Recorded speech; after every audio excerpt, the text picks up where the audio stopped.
Hey, how's it going, dude? It's going. What, It's going. it's not like we just got on. We've been talking for a couple minutes. Yeah. You were telling me about your dog and your dog's shit. Oh, she loves shitting. She loves shitting inside the house. Just like exclusively almost at this point.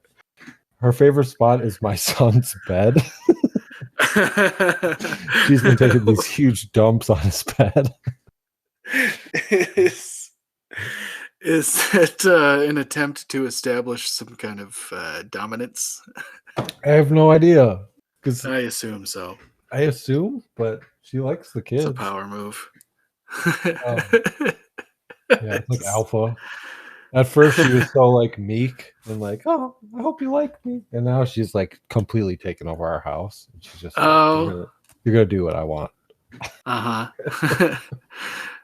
You've been showering that dog with attention. Then I would assume, as you do with a new dog, that makes sense. Yeah. She's taken over our lives.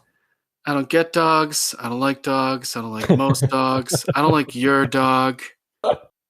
I don't, you know what my problem is? People are always expecting me to be cool with dogs when like maybe I don't want to be fucking licked on the hand. Is it weird for me to not like being licked on the fucking hand? I'm surprised more people aren't dog people. Like you'd think it'd be more widespread where people are like, yeah, I just don't like dogs. Not for me. Oh They're yeah. gross. Dogs will do that. They're thing loud. They're gross. When they lick your face and they lick your face like they're trying to get inside your mouth. It's the worst. She just like licks here, like open it up, man. You just described my hell. Jesus. That's what it's like to have a puppy. Because they just lick inside your mouth. No, thanks. I think a dog is like a boat. Like you don't want to own a boat. You want to be friends with the guy who owns a boat. You don't want to clean a boat or winterize a boat. Yeah, you don't want to do any of that shit. I totally get that. I don't want to scoop a dog's poop. I don't want to take care of a dog. I don't even necessarily like hanging out with a dog. Like when there's one around. I just don't really. I'd prefer it to be in the other room. I would. I could get down. Sometimes I could be in the mood, but not often enough to be a dog owner of any kind. That would be wrong of me to do. You have to be into, or at least be able to look the other way on all that stuff, and it doesn't sound like that's where you're at. No, for sure. It's funny, like those first few nights were just like when she'd wake us up at 3 a.m. and be like, I gotta shit. It's like your dog talks. That's one of those. Yeah. Just that I gotta shit. I gotta shit. If you don't take me outside, I'm gonna do it next to your bed. And that's what's been going on.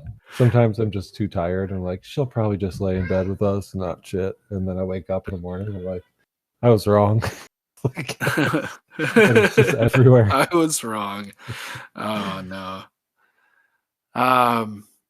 You named your dog Gidget? She was already named that when we got her. But we love the name, so. Okay. Yeah. She's folk hero. She was found in a litter that was abandoned in the woods in Alabama about 2 months ago. And some people found them, and then this dog shelter place in Chicago got a hold of them, and we were like first people to go for them. They had to halt their application process because like hundreds of people reached out to get a hold of like 36 dogs. So, jeez. Oh yeah. How'd you get on the list? I was just quick.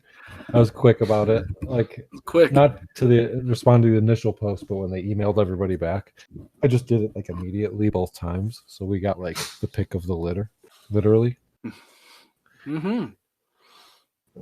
Cool, man. I looked it up and I thought like Gidget is like and I thought it was like a movie, and it is a movie. It's like a 60s or maybe even 50s kind of like surfing romantic comedy sort of movie. And that I don't know. Sounds familiar. At first, I had no idea what you're talking about, but no, I have to look it up.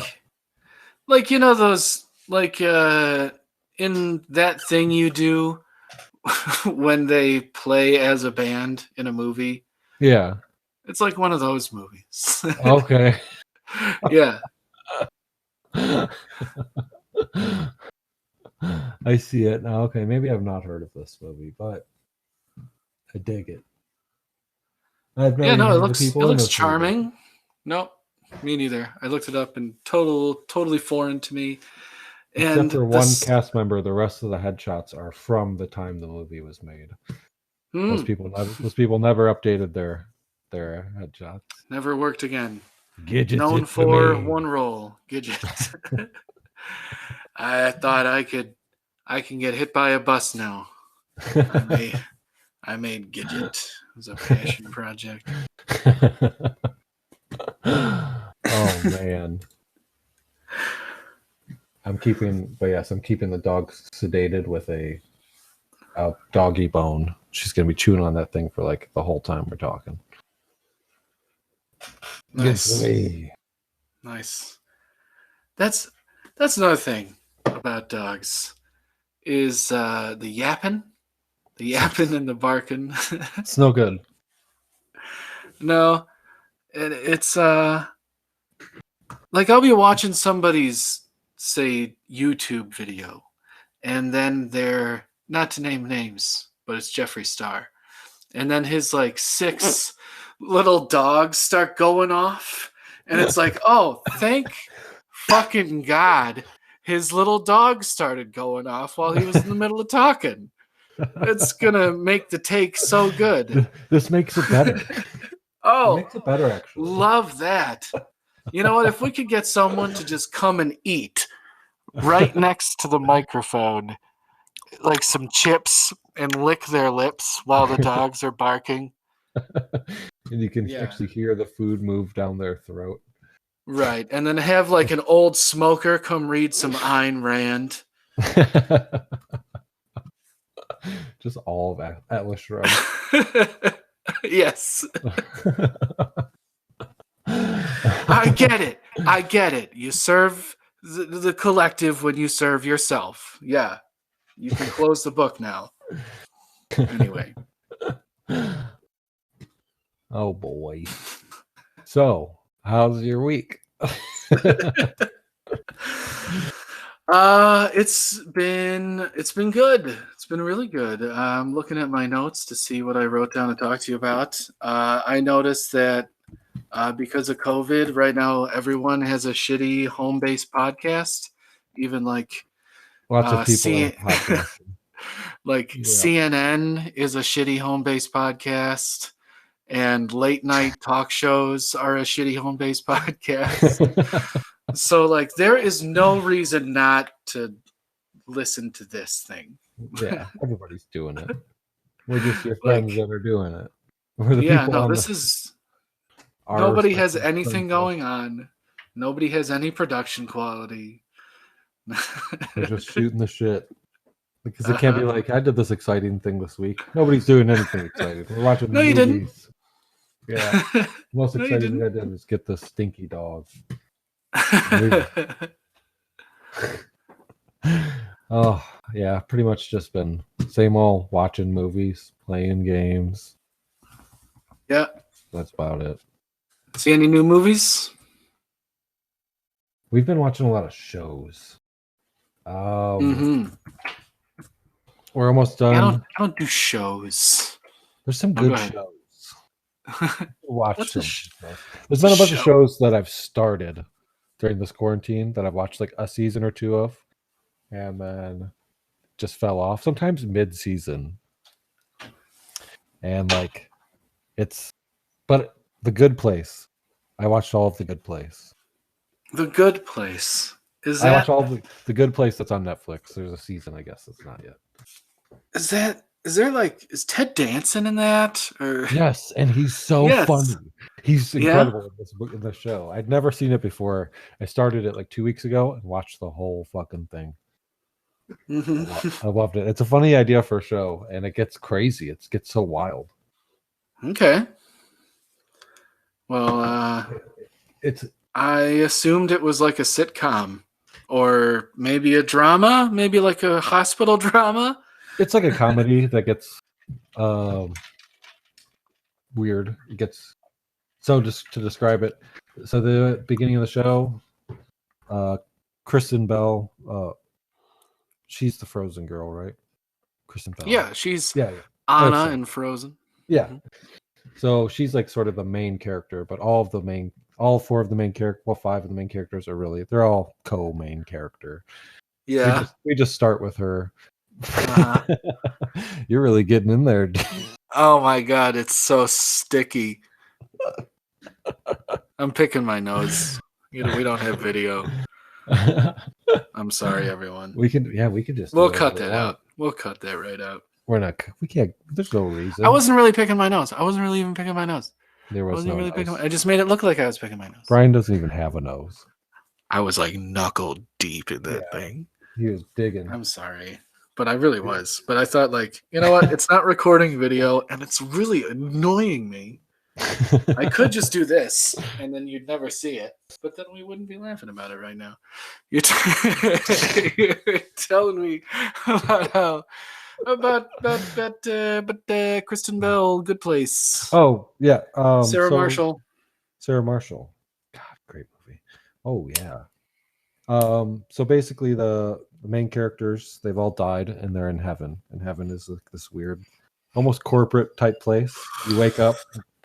Yeah. Ted Danson, who sort of runs the neighborhood of this section of heaven that you're in. Hell yeah, dude.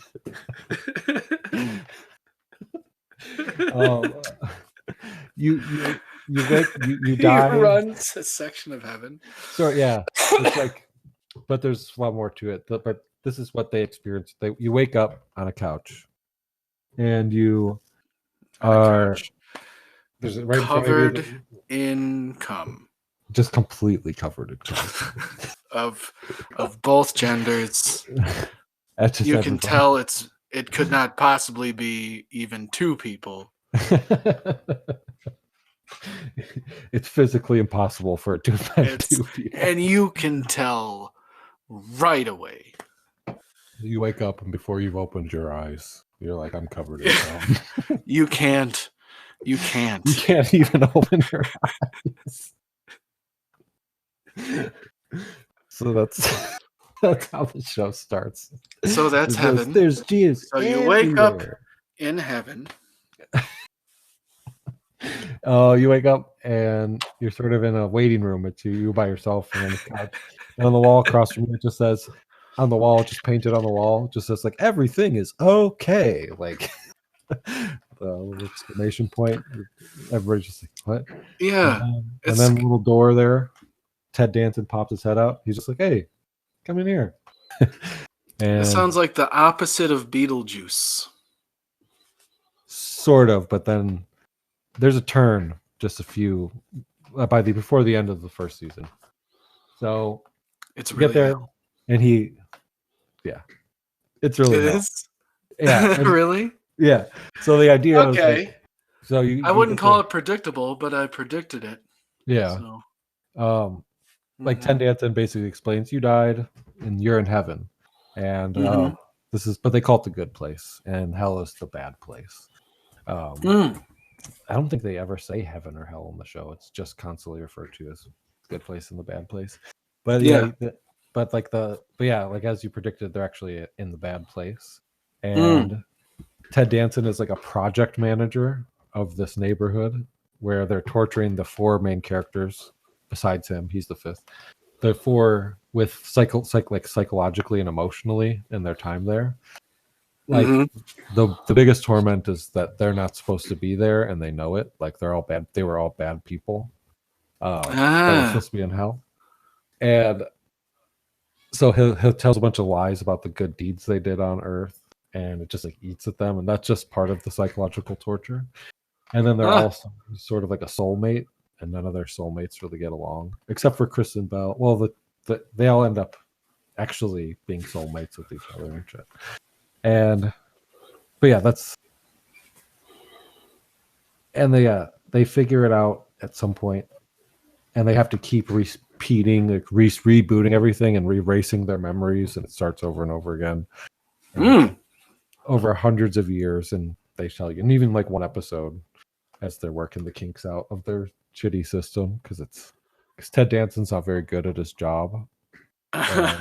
His boss thinks that by the time they're on their 800th try of the city of this town, his boss still thinks they're on their second attempt. He's in trouble for screwing up one time, so he's got this whole charade. But basically, one of the main characters, he's like a philosophy professor, and they all start sort of learning philosophy and how to become good people.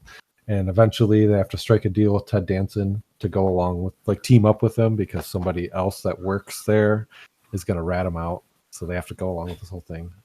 And he, through learning all the philosophy, becomes a really good person. Instead of being this demon whose purpose in life is to torture them for eternity, he becomes like their guardian angel, and it's accidentally. It's so good. Wow. Recommended. I would take that role. That sounds like quite a little plot. Yeah, it's fun. It's a good show. It's really funny too. The guy who wrote The Office and Parks and Rec and Brooklyn Nine-Nine, it's him. Oh, he's the mastermind. He's the guy who's responsible for all the biggest comedy shows from the past 10, 12 years or so. 20 years ish. He's got a lot of shit. Pretty much. He's got a lot of shit. Yeah. So yeah, that was my most binged show so far. And then there's others, but I'm not gonna describe all the plots to about all these shows. There's some good ones. Sure. There's some mediocre ones. It shows, baby. I saw Booksmart. Oh, right. You told me. I love Booksmart. It's so funny. It was really, really funny. And the soundtrack is so fucking good. Oh, yeah. Absolutely. So good. And shit in there. What's that? There's some obscure shit in there. Yeah? Yeah. Like that scene I told you about when you were talking about the other day, when they're doing that that patty cake type game, when the scene cuts and they're just doing it really fast. The song that's playing is this great song. It's band Discovery. They're really good. Yeah. But yeah. What were your thoughts on Booksmart? Oh, I was in love with the whole thing. It was so good. Of the trying to get to a crazy party because it's the last night of high school sort of genre. I don't know if you can do it any better. It really like the two main characters have a whole high school life in a couple of hours. Yeah. And somehow the characters are so relatable and fleshed out, and it was just really, I don't know how I didn't even know about it. And it's so good. I don't know when this movie happened. Last summer, I think. Last summer. Yeah. So people had a chance to see it in theaters. Yeah. It had a chance to be nominated for things. It flopped. It sucked that it didn't get more recognition because it's so fucking funny. I thought it was so many things for all people. Yeah. It was really, really good. I recently learned that the one girl in it, I forget their names. It's been a minute since I've seen the movie. She's Jonah Hill's sister. The one that kind of looks like Jonah Hill, I guess.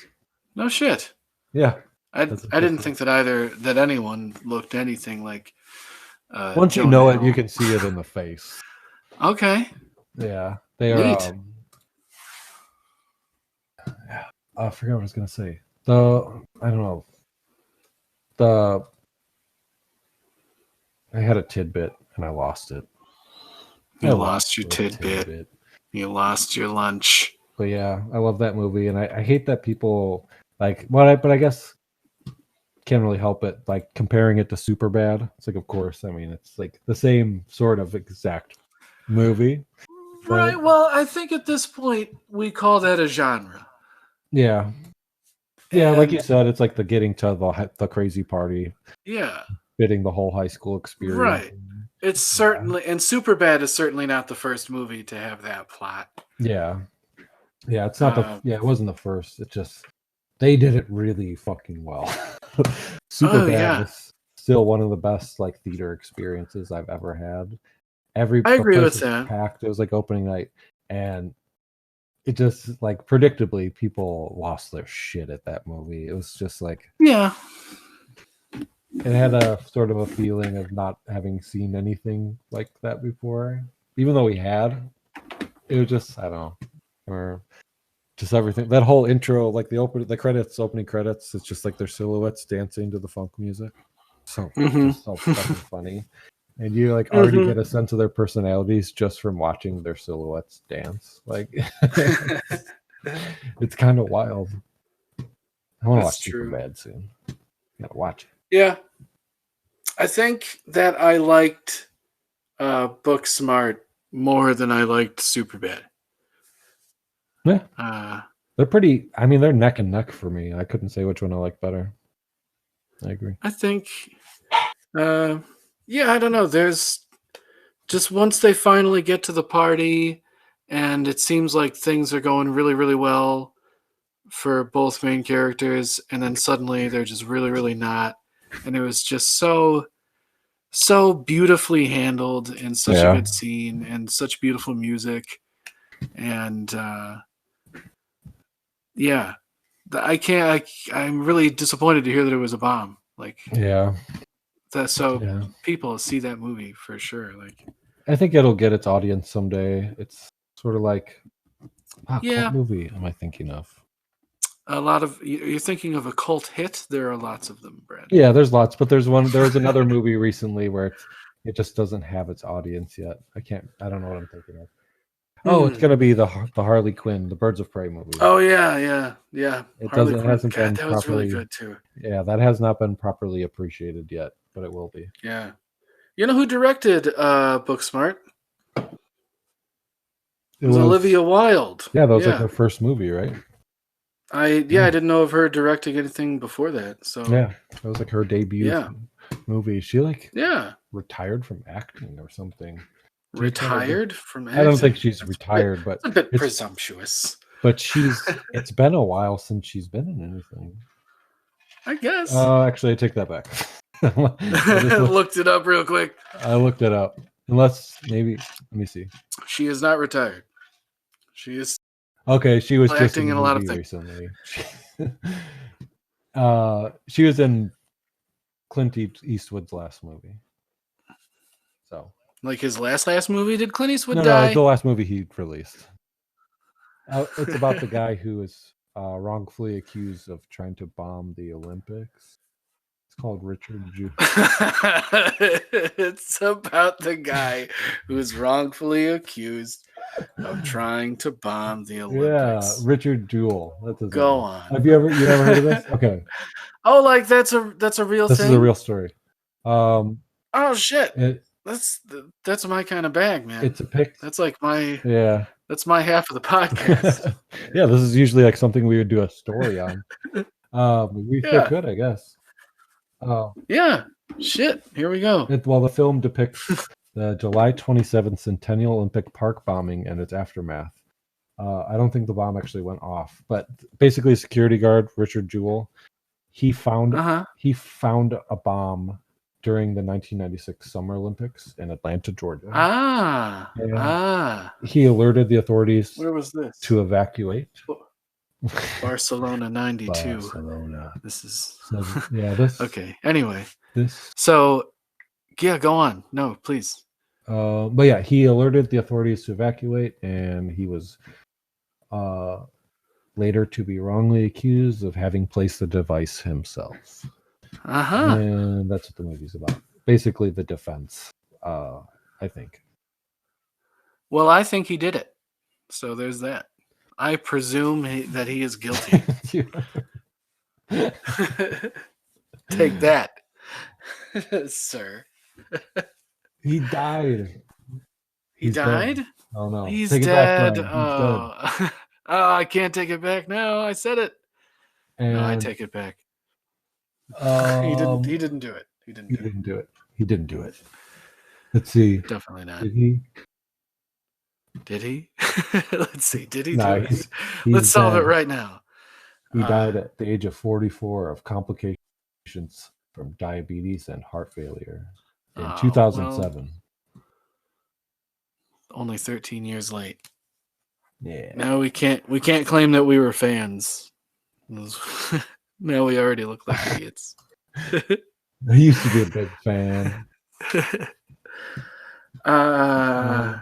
Jonah tragic, Hill produced this movie. Okay. It was produced by, amongst some other people, Leonardo DiCaprio and Jonah Hill. What? And cocaine, presumably. And cocaine. Jonah Hill, have you seen what he's up to lately? He's kind of a weirdo. Not a weirdo. He's actually cool as shit. He does some cool stuff. And I recommend his movie he directed. God, it was so good. Oh, yeah. What was it? It was mid-90s, right? Mid-90s, yeah. And it's really good. It does look good. Yeah. I assume it would speak to me very well because that's when I grew up. Yeah, it's pretty much directly aimed at like our generation. It's like not so much our experiences so much because it's like in LA and the kid. Nothing like my experience, at least. As a matter of fact, it's like what I would have liked my mid-90s to have gone. That's exactly what it. Yeah. Exactly. Get away from me, dog. The podcast is with. Oh, hey, that's your dog. What's up, dog? Do you understand how any of this works? I just throw it just out the window, breaks the glass.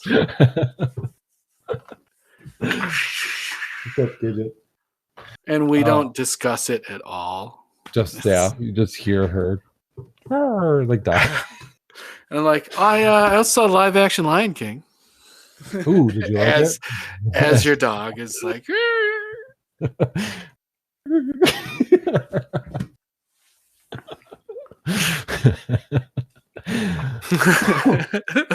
Excuse me. I thought it was fine. There's a lot about it I liked. I liked the cartoon more overall. Me too. I found like I liked it enough, but it just makes me want to watch the cartoon, like the original. Yeah. Mm-hmm. That's kind of how Aladdin is for me too. Aladdin, I disagree with you.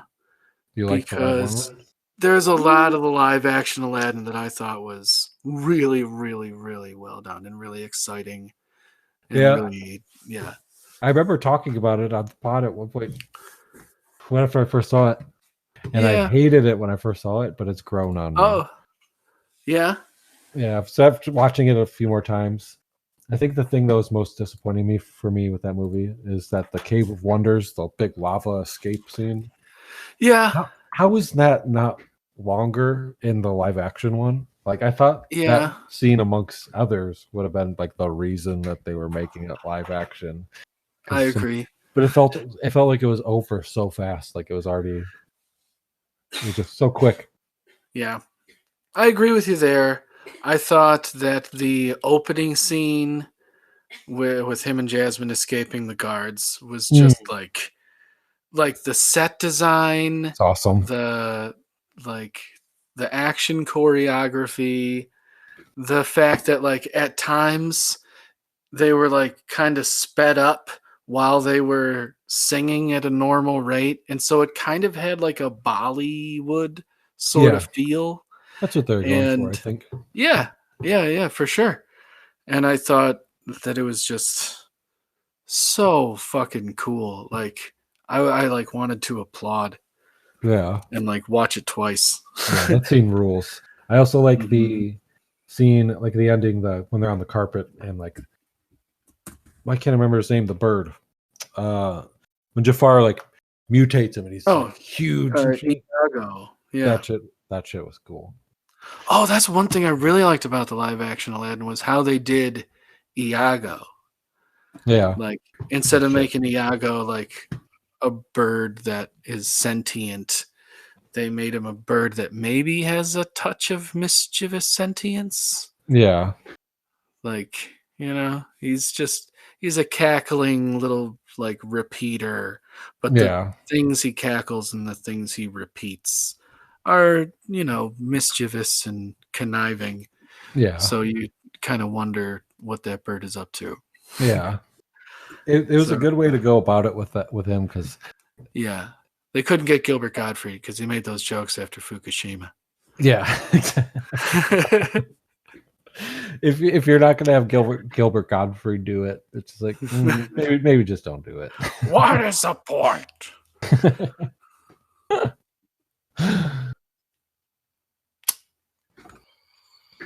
Hang on, I don't trust my dog.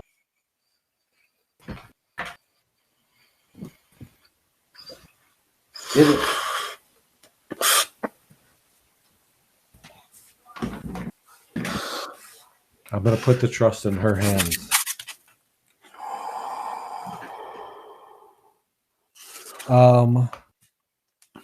Let's see. As far as games go, this week, mostly just played. When I've played, just Rocket League and this game. I might have talked about it on the pod before. Hyper Light Drifter.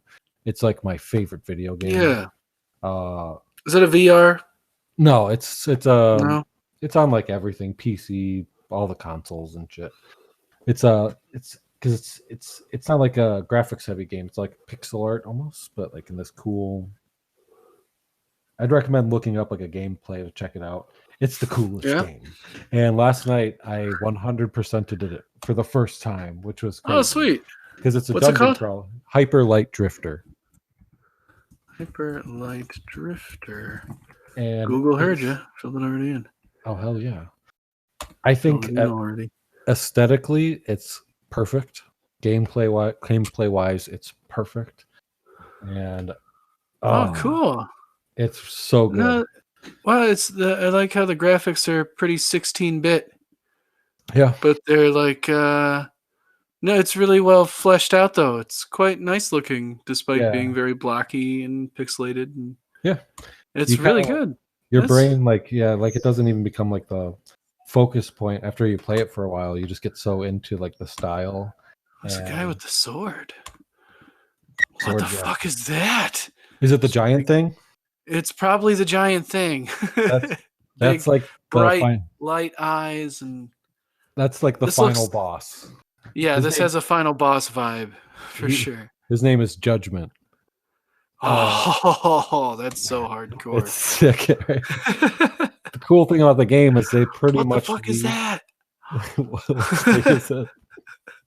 I don't know. It looks like a whirlpool with a square with a bulb of light inside of it. I'm not even sure. It could be mountains. It could be an ocean. It could be a crazy map that you find on the back of a kid's menu at a sit-down pizza place. I'm not sure which thing it is you're referring to. I'm not sure what it is. But yes, the game, like I said, and the music in it is great. The guy who did the music for it has done music for lots of cool shit. He did like the score for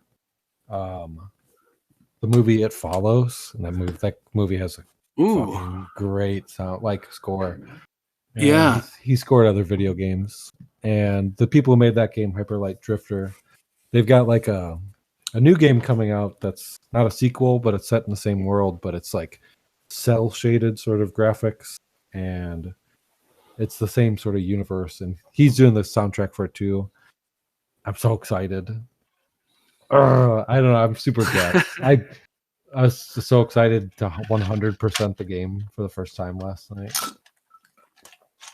They put out it's such like a small file size, the game, that it's like they got like an iPad version of it. So, and I can hook I can like Bluetooth my controller to my iPad so I can play games on the goddamn iPad. It's like a new world, man. Shit. Oh, I think I saw some of those controllers at the Walmart. Yeah. Plug in your iPad. Well, how weird. Yeah, they do have like I can just like they have it set up so you can just like Bluetooth. Like I just use my PlayStation controllers. I just like turn it on. I have one that's just like it goes. It just connects right to it. It's sick. Now I just play Hyper Light Drifter all the time. Now I play Hyper Light Drifter all the time. that's the commercial. Yeah. Your eyes are bleeding. It's like the only game where the second I beat it and I finish it, I just start a new save file. I'm like, let's get back into it, baby. Like, right on, man. That's exactly what happened with this last playthrough. It was just as soon as I was done, I'm jumping right back in. I know what. Maybe I'll check it out. I don't know. Honestly, I probably won't. I'd like to. It sounds awesome. I'd like to check out new games. At this point, I feel like I have so many games that it would be like irresponsible of me to take on any new games. I still haven't beaten Batman Arkham City. I do that shit all the time, dude. I'm in the middle of Arkham Knight. I started that game 5 years ago. Nice.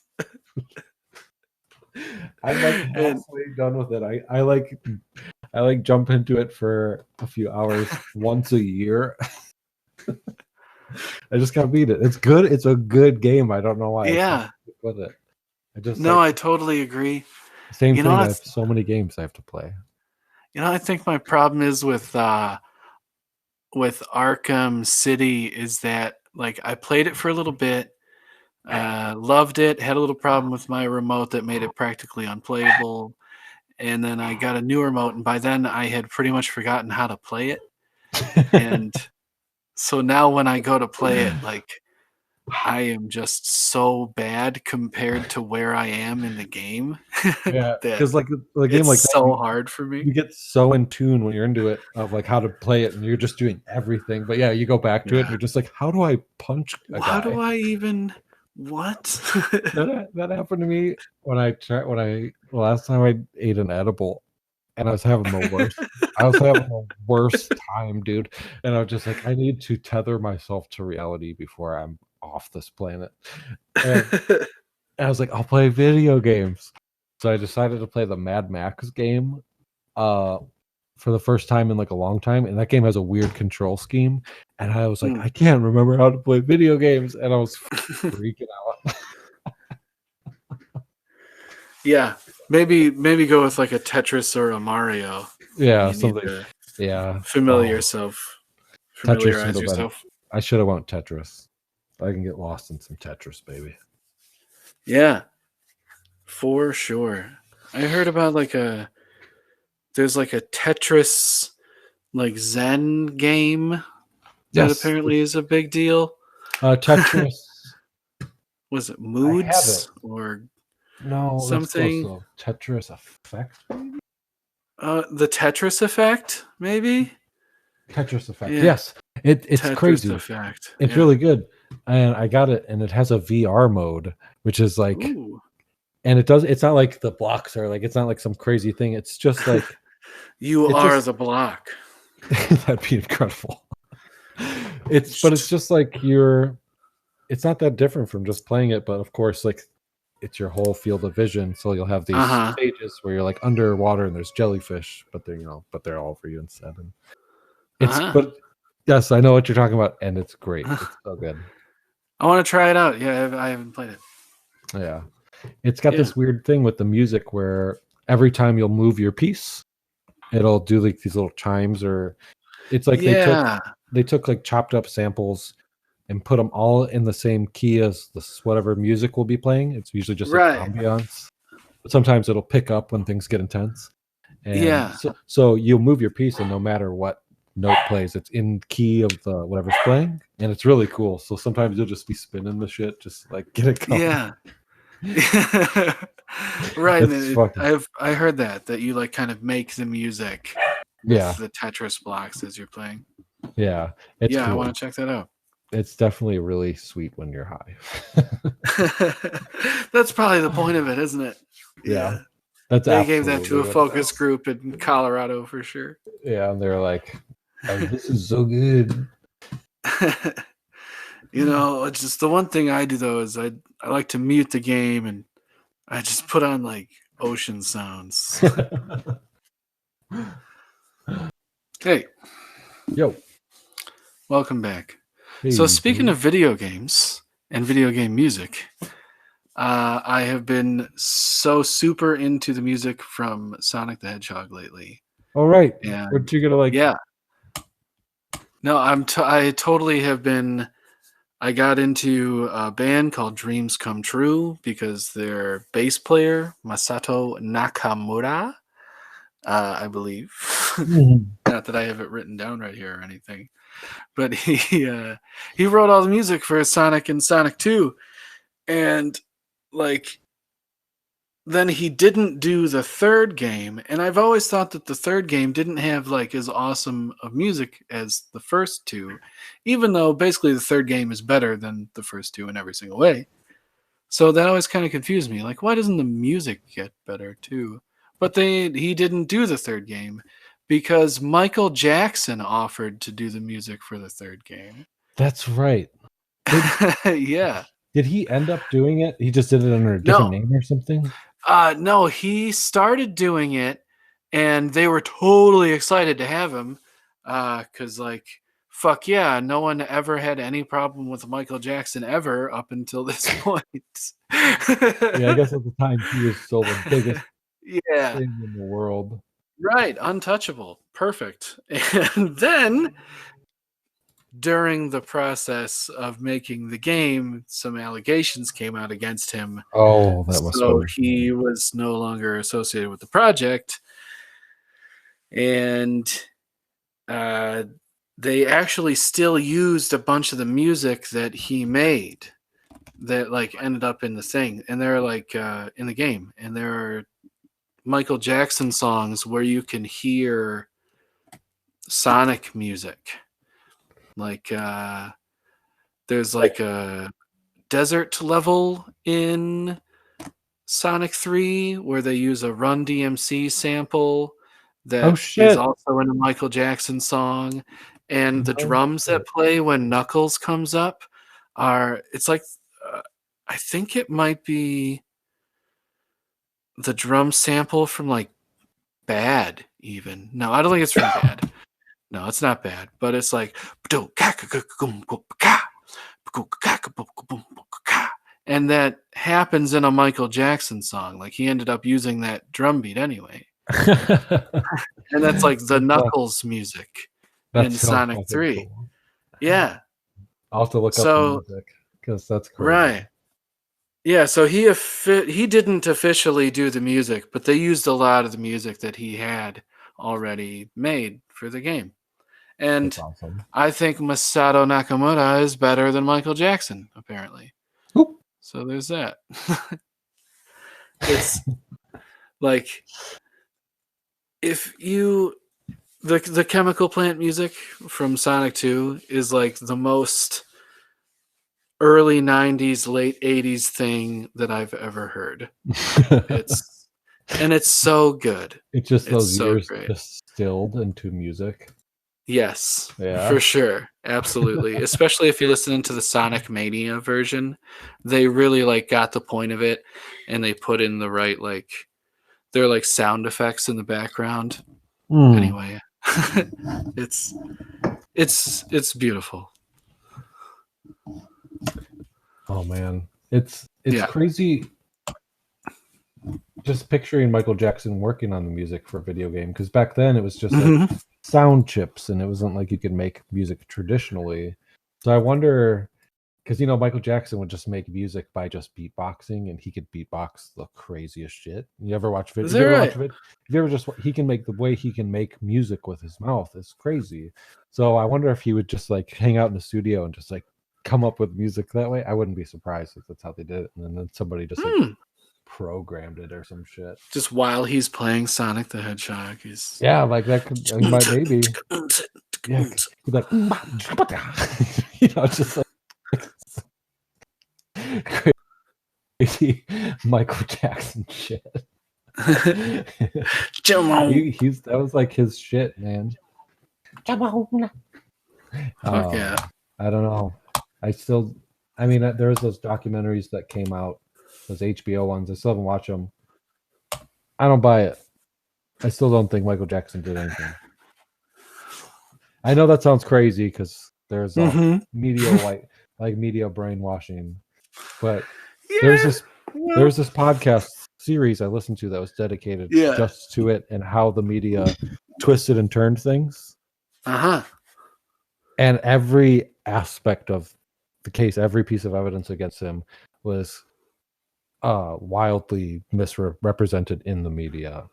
And I came away from listening to the whole case, the whole thing, convinced that he didn't do anything. I'm at least for that shit that he was on trial for, especially. I don't know anything about these documentaries that was made that came out. I don't believe. I have no reason to believe those guys because they seem a lot like they didn't get the fame that they were wanting from being his backup dancers or whatever. But I haven't seen the documentaries. I will probably maybe I'll take that back. We'll see. Do you remember the name of that podcast series? I could look it up right now. It's if you find it out, that'd be awesome. But basically, yes, I came away from it not just like pretty sure he's innocent. I know he was innocent. He was 100% innocent. The parents of those kids, and especially in the most recent one, they were 100% con artists. And the second that their con ended, because of Chris Tucker of all people, is when they flipped and they started saying all this crazy shit. I remember hearing that Chris Tucker was involved. That's so a twist. Tucker was one of Michael Jackson's best friends. Okay. And these people that were taking advantage of Michael Jackson, they just go to Taco Bell together. Basically. So basically this family that raised the charges against him and made all the allegations, they were taking advantage of Michael Jackson, pretending that their kid was sick, and I think that's how they did it. But he would just do all sorts of favors. He gave him a car, he would give him money, he would send him on lavish trips, the whole thing, just because like he had a friend and stuff. And at one point they started harassing Chris Tucker. They're like, give us your car. Like they were trying to get Chris Tucker to give them his car, one of his cars, like a car Chris Tucker would drive. He's got that Chris Tucker money. And he was just like, it was really weird. It sketched him out, obviously. And he just like told Michael Jackson, just like, like these people are like con artists, dude. Like these people are taking you for a fucking ride. He told him all about it. So Michael, in the nicest way, like just there wasn't even any big huge thing about it. He just kind of was like, no, like I'm not dealing with these people anymore. And then that's when they're like, whoa, all this shit, and that's how it started. Basically, that's why the allegations came about and everything. They wanted to rinse him one last time, basically. They wanted Chris Tucker's car. Yeah, that's how it started. And he was weird. He was not super knowledgeable of them or anything. And then all of a sudden, they're just like, "Give us your car." Like they were like confused why he wasn't gonna just give them his car. Like the whole thing is so weird. Why aren't you just giving us your car? It's so weird. The idea that would confuse you. Oh yeah, you were looking up the name of this thing. Yeah, I blacked out.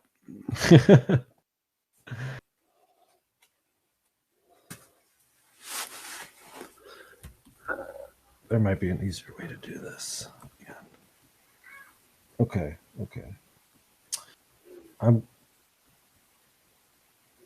But yeah, it was just so crazy to hear the ways I was like manipulated by the media to believe all this crazy shit about Michael Jackson when I was listening to it, because it was so weird to hear the way things were twisted. And God damn it, what was it?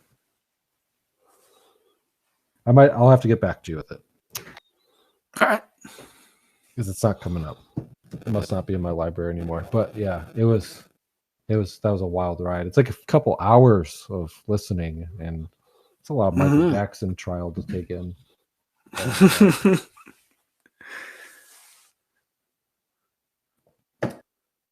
But he's innocent of the charges that he was on trial for.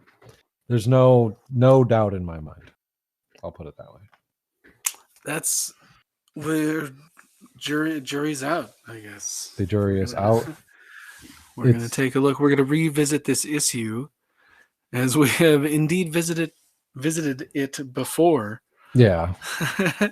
But I do like to let you go on about how you think Michael Jackson is innocent, because it's a very taboo thing. It is very taboo. but I will limit this because I haven't seen those documentaries. I'll limit it to the charges that were filed against him in the 90s and in the 2000s, in the aughts. He's innocent of both charges, both times, both trials. He was 100% innocent. Okay. We're gonna take a look. Super ego promise. Michael Jackson was innocent. I'm stamping your name on this, dog. What was your email? Because respect my neck. I'm stamping your name. That's how certain I am, is that I'm putting your name on the line. Oh shit! I didn't agree to this. It's all right. Michael Jackson is innocent. You have nothing to worry about. Oh shit! Don't get me wrong. Michael Jackson was a fucking weirdo. He was. I'm not saying he's not guilty of being weird. I mean, he is guilty of being weird, but he wasn't on trial for being weird. That's true. They used it as evidence, but he was definitely a weirdo, like just several extremes. He was not guilty of either of those crimes he was on trial for. But what do you think he was guilty of? Murder in the first degree? I don't think he's murdering. I think he's guilty of. I think his parents fucked him up. Yeah. I've always heard that his dad that's not even. It's not even a thing. Issue. I know his parents fucked him up bad. Yeah, and that's why he was fascinated with kids, and I really don't think he had a sexual fascination with children. I think he literally his child. He didn't have. That should be the name of this episode. Yeah. He didn't have a childhood, and I think he actually was trying to live his childhood by giving it to kids who otherwise wouldn't have anything like the things he had. He just couldn't appreciate them as a child, so I think that's how he lived through kids. It was like, I'll hand it to you that if I, without knowing anything about any evidence, that explanation sounds equally feasible to the other conventional explanation to his behavior. So I really think that's all it is. Macaulay Culkin had to say about his sleepovers with Michael Jackson. Macaulay Culkin is somebody who had nothing to gain, nothing to lose or gain from or anything. He's just like, we hung out, dude. Like, we had fun. We went to. We played Battleship. We played electronic Battleship. Yeah, it's like we played video games. He had a chip. Remember that? We had ice cream. There was a chimpanzee. What was that thing that he had in Home Alone 2? What was that thing called? The talk box or talk boy? Yeah. Oh, was that it? The Talk Boy? Hang on, I'm looking it up. Uh-huh. I know this. It's the Talk Boy. Is that it? Yeah, it's the Talk Boy. And then there's the Talk Boy Deluxe. Yeah. I believe. What did the Deluxe do? I think that the Deluxe had like maybe slow down and fast Oh, forward. And I don't know. I could get And it could connect to the internet, and looks like I it could took get 3.5 minutes. I could get a Talk Boy on Amazon for $170. I'm not gonna Holy do it. shit! I had one of those. You had one? I really did. Yeah, I did. Awesome. There was It like was fine. I had other repeating recorder toys that yeah, I thought were cooler. that was like a whole genre of toys. Yeah, there's the Um, Yak Back. yeah, Yak Back, dude. I had a Yak Back. I had a Yak Back Warper. Oh right. I probably had a Yak Back Warper until 2010. I'm searching 90s toys. Moon shoes. Moon shoes. I never had moon shoes. You're fucking moon shoes. This is not a good representation. I remember moon shoes, come to think of it. They had like rubber bands on all sides. Yeah, and you'd like a place to put your foot in the middle. Remember those Power Rangers where you'd click it and their head would spin? No. Like it was set up so like there's the regular helmet head and then their human head without the helmet. Like you'd press a button and it would switch. Yes. I always wanted one of those so bad. I see it on Amazon right now. Should I get a I had those Ninja Turtles that were like baby, like regular turtles, and then you would like open the shell, flip some shit around. Yeah. And they were like I remember those. Teenage Mutant Ninja Turtles. Say? Yes. Uh-huh. Do you remember how there was like 10,000 different variants of like Ninja Turtle action figure? Like, oh yeah. There were so many. I remember like when it was a cousin or a neighbor or something had like all of them, and I was so jealous. Can you believe like how many toys a children's cartoon used to be able to sell? I feel like, that's obviously still a huge market, obviously, but like X-Men was huge in the 90s for no fucking reason.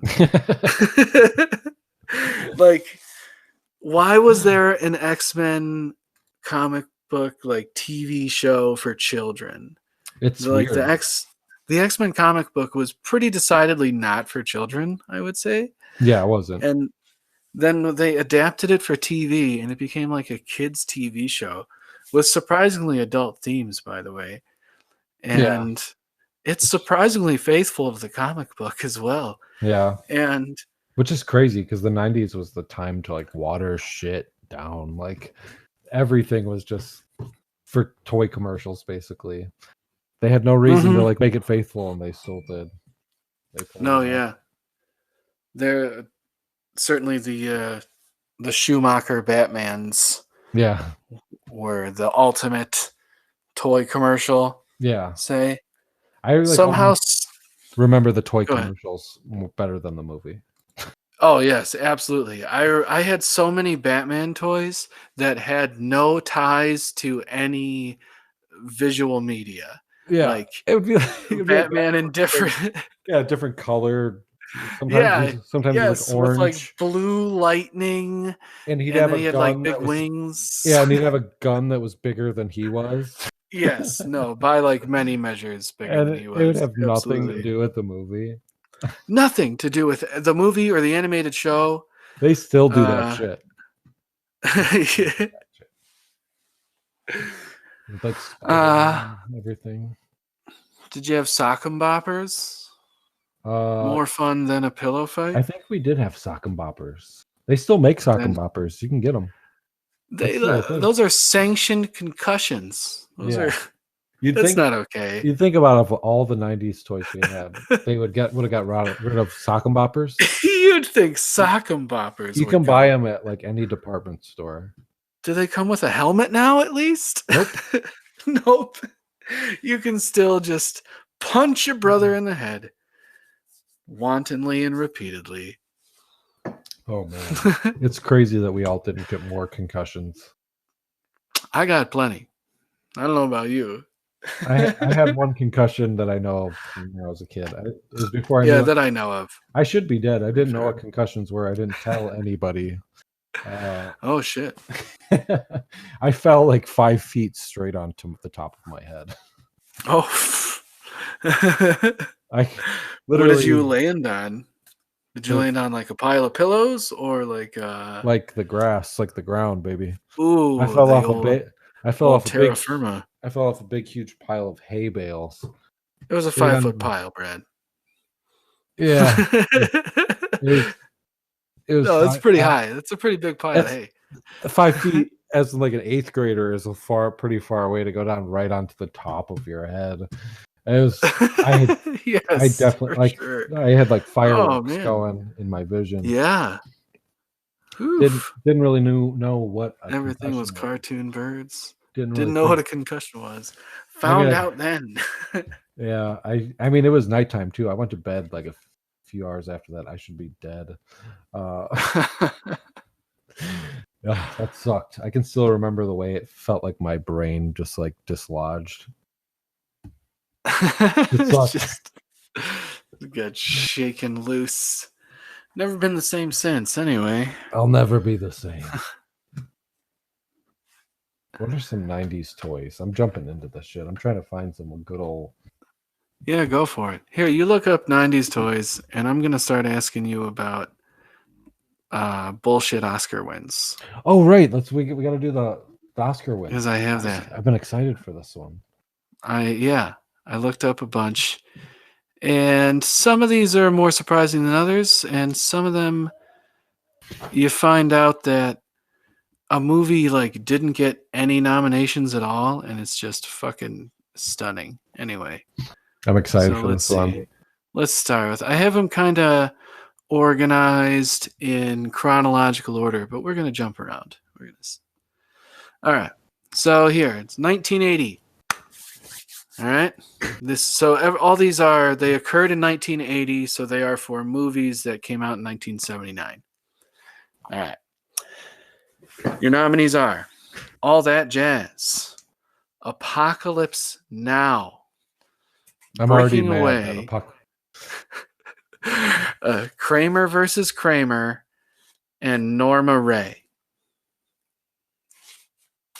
So should I guess who won? Yeah, first you guess who won. Don't look it up. I'm not gonna look it up. Sneaky rascal, you. You can see and me. I won't look. You at home. I can't see what you're googling. You could be looking at any number of things over there. You could be looking at Kramer versus Kramer, Rule 34. For all I know, sir. All right, my guesses for winner are All That Jazz or Kramer versus Kramer. Okay, well, Kramer versus Kramer won. Okay, you got it. Dustin Hoffman and what's her name? She's the best actress ever, Meryl Streep. Yes. And they go through a divorce. Yes, that won. And Apocalypse Now did not. Apocalypse Now, which has been called by many the best movie ever made. That's fucking crazy. Apocalypse Now is incredible. Like, it's the one movie I keep updating every time we jump up in formats, DVD to Blu-ray to 4K. I've got them all, baby. Like, oh wow! And I had no idea. And Hearts of Darkness, like the documentary. Oh yeah, yeah. It's incredible. And how did that not win fucking Best Picture? It's crazy. It's the Best Picture. Like Tropic Thunder is like that. Like that's basically just a parody of everything that happened making Apocalypse Now. Apocalypse Now, right? Yes. It's like a goof on Hearts of Darkness, like the whole destroying the jungle, all of it, and it's that's fucking wild to me. Yeah, No, and it lost to it's a movie about it's like a family drama about a divorce. Apparently it's pretty good. It beat Apocalypse Now for Best Picture. So here's another fun tidbit. In 1980, also released was a little film by Stanley Kubrick called The Shining. And you didn't hear it in those nominations. It received no Oscar nominations. As a matter of fact, it was nominated for a Golden Raspberry at the very first Golden Razzies for Worst Director. That's so crazy to me. That The makes me mad. Shining. I know that it was like definitely like people pew-pewed it when it came out and stuff, which is Pew-pewed it. Like pew. They like shot it with lasers. Yeah, pew pew. Because holy shit, The Shining is like the horror movie to me. Like, it's the only movie that gets scarier every time I watch it. Like, it scares the shit out of me a little bit more every time. Like, and the way it just creeps into your life, and the music in it is so iconically horrifying. Yes, and the locations are so beautiful and so entrancing and so well presented, and also so like hollow, and they make you feel so like alone and isolated. Yes, exactly. That's like exactly. Good. Like, you feel like it really changes we watch that movie, and it like takes you over. Like, when you're really into it and you're watching it, you're fucking in that shit. And it's exactly how you described it. Everything it's beautiful, but it's like, hollow, and it makes you feel completely isolated. It's such a technical exercise in atmosphere. And it got a Golden Raspberry. I don't think it won. I think it was just nominated. Yeah, that's good, because fuck that. Like, that movie is so expertly made that it's like unsettling. It's like him at his, that's like, I don't know, maybe his best directed movie, because I just listening to the stories of them making The Shining is crazy. Like, and you see the behind the scenes footage. I'm sure you've seen it, that video of like Jack Nicholson getting ready to chop the hole in the door with the axe. Have you ever seen that? When he's like, he looks like he's gonna fucking kill somebody, and crew members are just like moving around. I'm like, holy shit, he's gonna trying to get some crackers and cheese, Mr. Nicholson. Excuse me. And he just can't stop. Like, they're trying to get around him. He's just in his head like, I'm a cold-blooded murderer, and I'm gonna kill my wife. Like, he's like getting into this shit in his head. And and I love, like, there's that something I heard is that at first they used fake doors for him to chop down more easily, but it turned out that he was like a volunteer firefighter. So so he was really good at chopping through a door already. Oh yeah, he was just tearing through doors. So they're like, oh, we have to use like a real door. It turns out Jack Nicholson, just to work out and stay in shape, he just has a bunch of doors and an axe, and he just will set a door up on a door jamb and then just go to town on it. And that's just what he did anyway. They didn't realize they were dealing with. They didn't know what they were dealing with. A fucking lumberjack. Yeah. Okay. Awesome. All right, let's move on. 1940. We're gonna jump back 40 years. 1940. Here are your nominees. All these are listed alphabetically, by the way.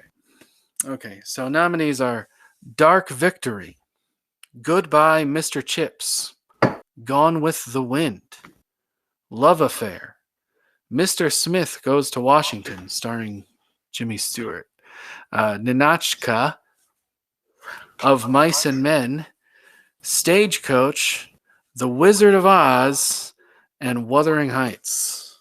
Basically, here are your nominees: Gone with the Wind, Mr. Smith Goes to Washington, Of Mice and Men, The Wizard of Oz, Wuthering Heights. All right, so I'm going to guess that Of Mice and Men won.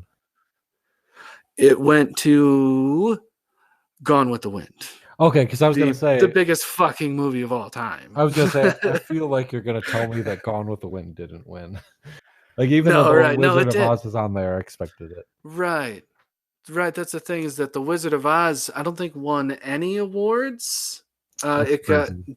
Judy Garland got a special award for being a juvenile actor.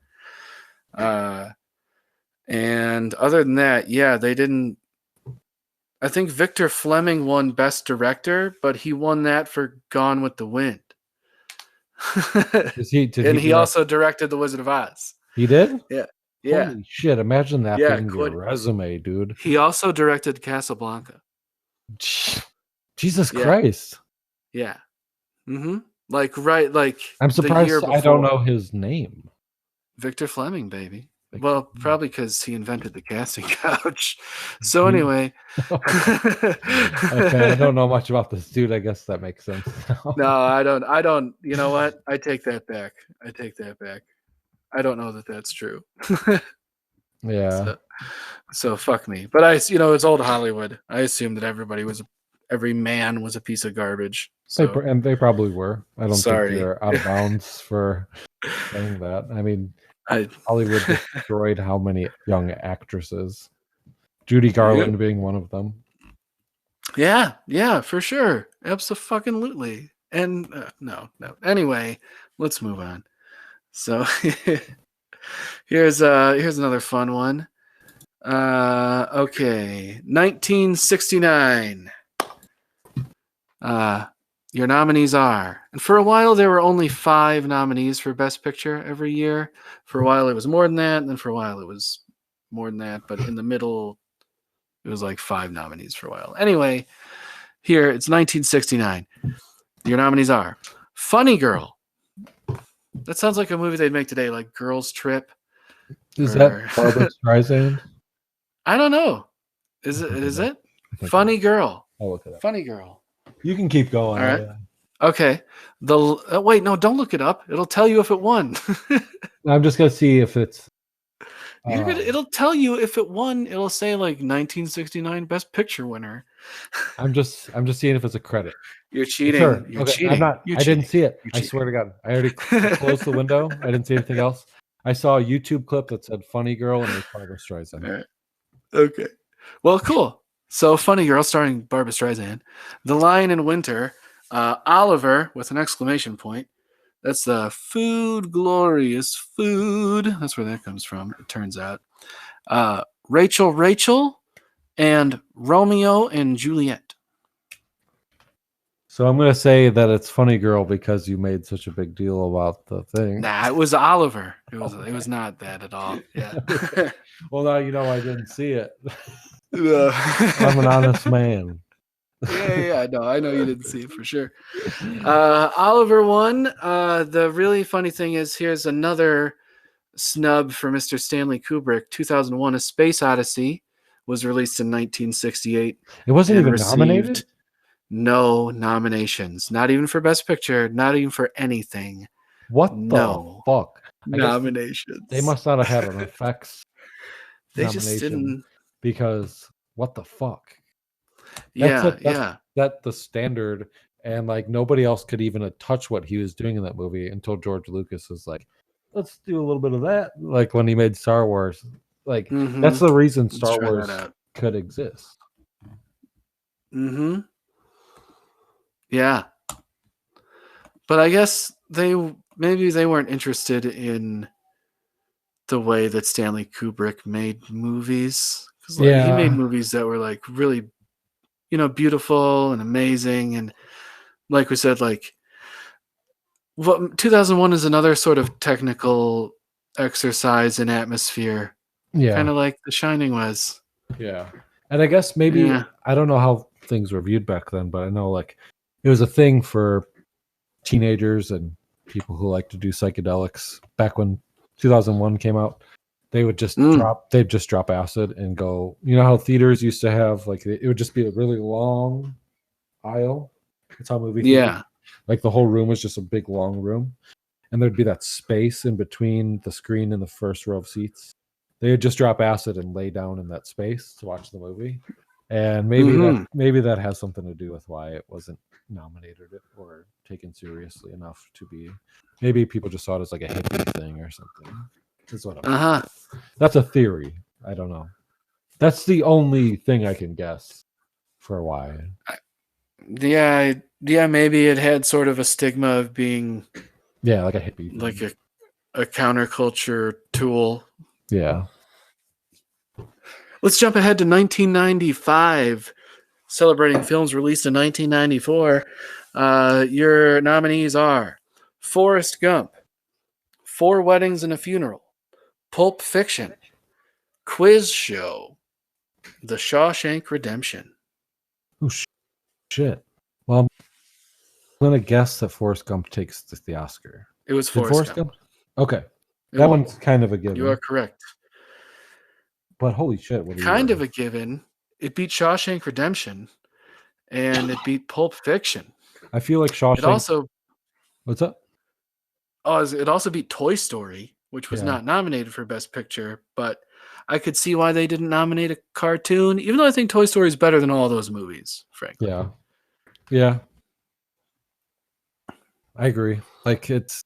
I remember seeing Toy Story in the theater in like second grade or however we'll do where, and literally not understanding what I was looking at, like how it was happening. Yeah. This is not possible. Yeah, I was just like, this is not real life. I'm dreaming. Like, yeah. Yeah, that was a crazy experience watching them in the theater. That's one of the first movies I remember seeing in the theater. That's crazy. I think Shawshank Redemption is one of those movies that took a little bit to gain its audience.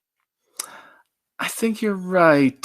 I think it was extremely well regarded when it came out, but maybe not very popular. All right. Yeah. I mean, it was up for Best Picture, so obviously a lot of people loved it. I feel like, not like it was missed, you know. I feel like if given the choice today, people would go for Shawshank Redemption over Forrest Gump, maybe. It's Forrest Gump, though. Like, it's one of the most... Forrest Gump is one of the most watchable movies ever made. Yeah. And it's not like Forrest Gump is a bad movie. Yeah, it's not a boring movie. It's just... It's so great. It's like White Bread or something. It's just like everybody's... It's like that movie everybody... It's on everybody's shelf. Everybody has seen it. Yeah. It's just a universally loved movie, so it's almost like it's not interesting to talk about just because everybody loves it. I'm surprised that I don't have Forrest Gump within reach. It must be just over there. Yeah. I don't know if I have Forrest Gump. Tragic if you don't. I think it was last year we cracked open unwatched, like an unopened VHS copy of Forrest Gump. Oh, really? Oh, shit. Yeah, it's like a special moment. It smelled like the Clinton administration. That was it was a weird sweet tax cut. It was like a weird movie for me because I remember first watching Forrest Gump when I was in like 7th grade, and I like couldn't stop watching it. I was like, that was really good, but like it was like one of the first movies I'd watched that I loved that wasn't directly marketed and made. How have I never heard of this guy? I just thought it was history. Yeah, like it was one of the first movies that wasn't directly made for my demographic or like marketed towards me. It was like an adult movie, you know, like for adults. And I remember I was fascinated by that movie. It's really good. Yeah, I remember seeing that movie when I was very young, and like it was okay for me to watch, even though I guess there's a couple scenes in there that I was too young to understand. Yeah. Yeah. Like Forrest's mom, like getting fucked so he can go to school. Yeah, like that. That's one. When I first saw it, I knew exactly what was happening. When he beat the shit out of the guy that was probably raping Jenny as well. That's one. Yeah. But no, tell me about your experience with the Forrest mom fucking for his education scene. I was just old enough to understand what was happening. That's all there is to it. Yeah. Like I wasn't behind on that one. It took me a little bit to realize the whole beating the shit out of Jenny's rapist. To understand how heavy that is and how serious it was to be taken. It's heavy shit. Yeah. 1982. We have Atlantic City, Chariots of Fire. Chun, chun, chun, chun, chun, chun. On Golden Pond, Raiders of the Lost Ark, and Reds. I don't know what the only movie I think I've seen this. I think I've only seen Chariots of Fire, which I don't even remember, and Raiders of the Lost Ark. And I want it to go to Raiders of the Lost Ark. Obviously, it did. No, go on. Oh, okay, go on. Just because it's a beloved movie of mine, but I feel like it probably didn't. Yeah, it probably you are correct. It probably went to Chariots of Fire. It went to Chariots of Fire. You are correct, sir. Well deduced. Yeah, no, that is the point of this little quiz, that it didn't go to the movie that you think it should have. Yeah, it goes to something else. Raiders of the Lost Ark is like a universally loved movie. Even if you don't like any of the other Indiana Jones movies, which I totally wouldn't blame you if you dislike Temple of Doom, because for me, Temple of Doom is too gory at parts, and other actors in it are fucking terrible. Yeah, there's some bad performances in that movie. Yeah. And then the third one I haven't seen in a long time, so I won't really say. But Raiders is a perfect movie. I'm stretching if you're wondering what the hell I'm doing over here. Raiders is a perfect movie. Oh yeah. Yeah. I mean, I remember seeing that for the first time when I was I must have been 4. Probably 4. And just everything about it. I was just talking to my girlfriend about this shit. We watched, for some reason, the other morning, we watched Kingdom of the Crystal Skull, the most recent. It was just on Netflix. We put it on. Yeah. And I feel like it's not that bad. It's not that bad. I haven't seen it. It's got some goofy shit to it, but I get what they were going for, why they did the alien shit, because it takes place in the 50s, and in the 50s, aliens and UFOs, that was a new cultural thing for pop culture. Yeah. To finish my statement, to be clear, I have seen Kingdom of the Crystal Skull. It's just I haven't seen it in a long time. Yeah, that was the first time I'd seen it since I saw it in the theater. I think we worked at the drive-in when it came out. I know I did. I didn't work at the drive-in. It's funny because I brought this up to Sarah too. I was like, even more so than the movie, I remember I worked at Walgreens that summer when it came out, and they made us sell candy bars that were next to the register all the time. There was always some new candy bar we had to pitch to people. And that whole most of that summer, it was these Indiana Jones themed Snickers bars where the nougat inside was green, and everybody hated them. They're like, "That's gross. I don't want to eat that." So we didn't sell any of these. Don't put green things in candy. Not at all. I think there's green ketchup once. Not a good idea. The aliens in the movie aren't even green. I don't know why they're green. Bluish. Yeah. I think the thinking was just people think of little green men when they think of aliens, and that was all it was. That's not what they're colored in the movie.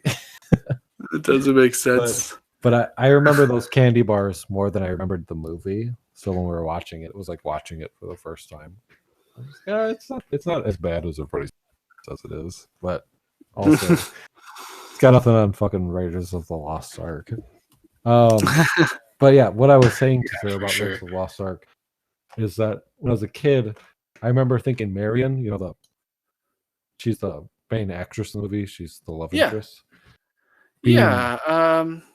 Gosh, what's her name? I know she's in Scrooged, and she's Smalls' mom in The Sandlot. Isn't she Lois Lane also? Or am I thinking of somebody else? No, she's not Lois Lane. Should be Lois Lane, but she's not Margot Kidder. Okay. What's her name? I'm looking. Karen Allen. Karen Allen. I'm almost sure of it. Let's see. Yep. Yeah, that's her. Yeah, it's Karen Allen. I remember. Yeah, she was the biggest badass in the world. Even for sure. When I was 4 years old watching it, And I didn't even understand the concept of the drinking game when you first meet her character. Yeah. I didn't know Yeah, what the fuck right. they were Yeah. doing, but I was like, she's fucking awesome. When she's just drinking those huge dudes under the table and they're passing out, and she's like, I mean, of course, we see how drunk she really is a few minutes later. But the way she's like, you got nothing. No, I think that she, well, for one thing, it seems she kind of makes every movie that she's in. She turns in a lot of really good performances, like in Scrooged. Yeah. And yeah, and in Raiders, like the difference between Raiders and other Indiana Jones movies, I think, is that like the people who aren't Indiana Jones are really engaging and interesting characters. Like the bad guy's a guy you love to hate. The good guys are people you really want to root for. And yeah, Karen Allen is a total badass. She's so much more capable than Indiana Jones. And it's totally her performance that makes it better than it kind of is. She's so good in the movie. It's like she's like everybody else is approaching their roles with a little bit of camp. Like, this is a fun adventure movie. And she seems like she crawled out of like one of the circles of hell, and she's just like, let's fucking make this movie.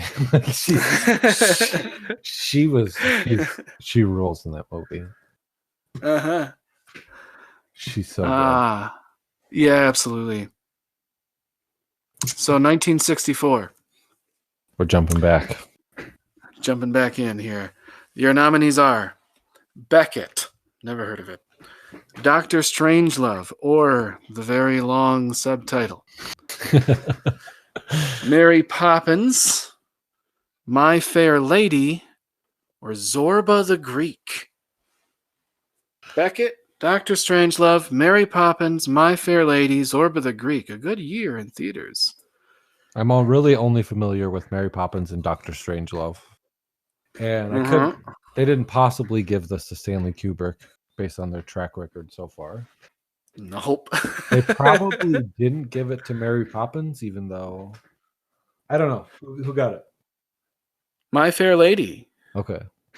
Sounds boring, so that's what got the award. So that's why they did it. So here's the dealio. My Fair Lady won Best Picture, but Julie Andrews won Best Actress for Mary Poppins. By the way, Walt Disney is the winningest person in Oscar history. Did you know that? Walt Disney has the record for most Oscars at 26. I didn't know that. Holy shit. Yeah. Like him personally?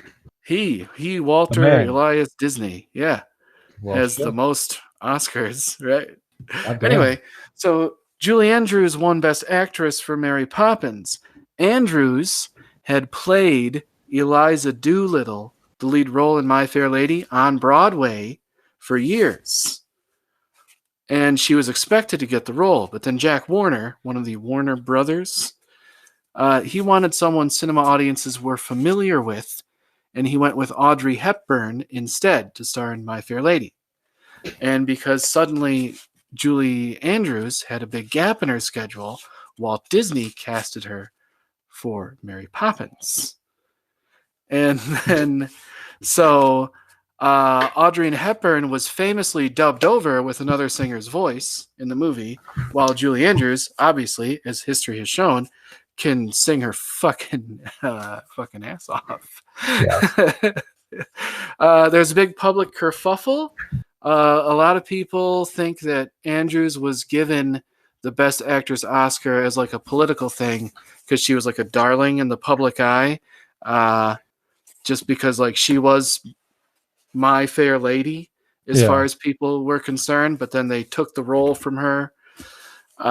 So then, in her acceptance speech, she actually thanked Jack Warner. Like in her acceptance speech for Mary Poppins by Disney, she said, this couldn't be possible with this all started when a man just wanted to make a little movie. Of course, I'm talking about Jack Warner, My Fair Lady, and everybody laughed. Yada yada yada. Yeah. Oh, that rules. Pretty good. But I think that she definitely deserved to win for Mary Poppins. It's not a matter of a political thing. Yeah. That's one of the best performances ever given. It's one of the most iconic. To be totally honest, I hadn't seen Mary Poppins until like recently. Mm-hmm. But I still knew Mary Poppins growing up. I knew the songs. Yeah. I knew all the shit, basically. I just had never actually officially seen the movie. Yeah. So that goes. I could tell you when I was a kid, Julie Andrews' name. I'd never even seen anything she was in, but she was Mary Poppins, and like. Yeah, I knew that she was Mary Poppins. Mm-hmm. It's Mary Poppins. Oh yeah, you do. But I mean, it's yeah, I'm not the expert, and it's so she's so good. It's ridiculous how perfect she is in that role. It's so stupid, and it's from 1963, and that the movie holds up to this day. Even like the visual effects in it hold up.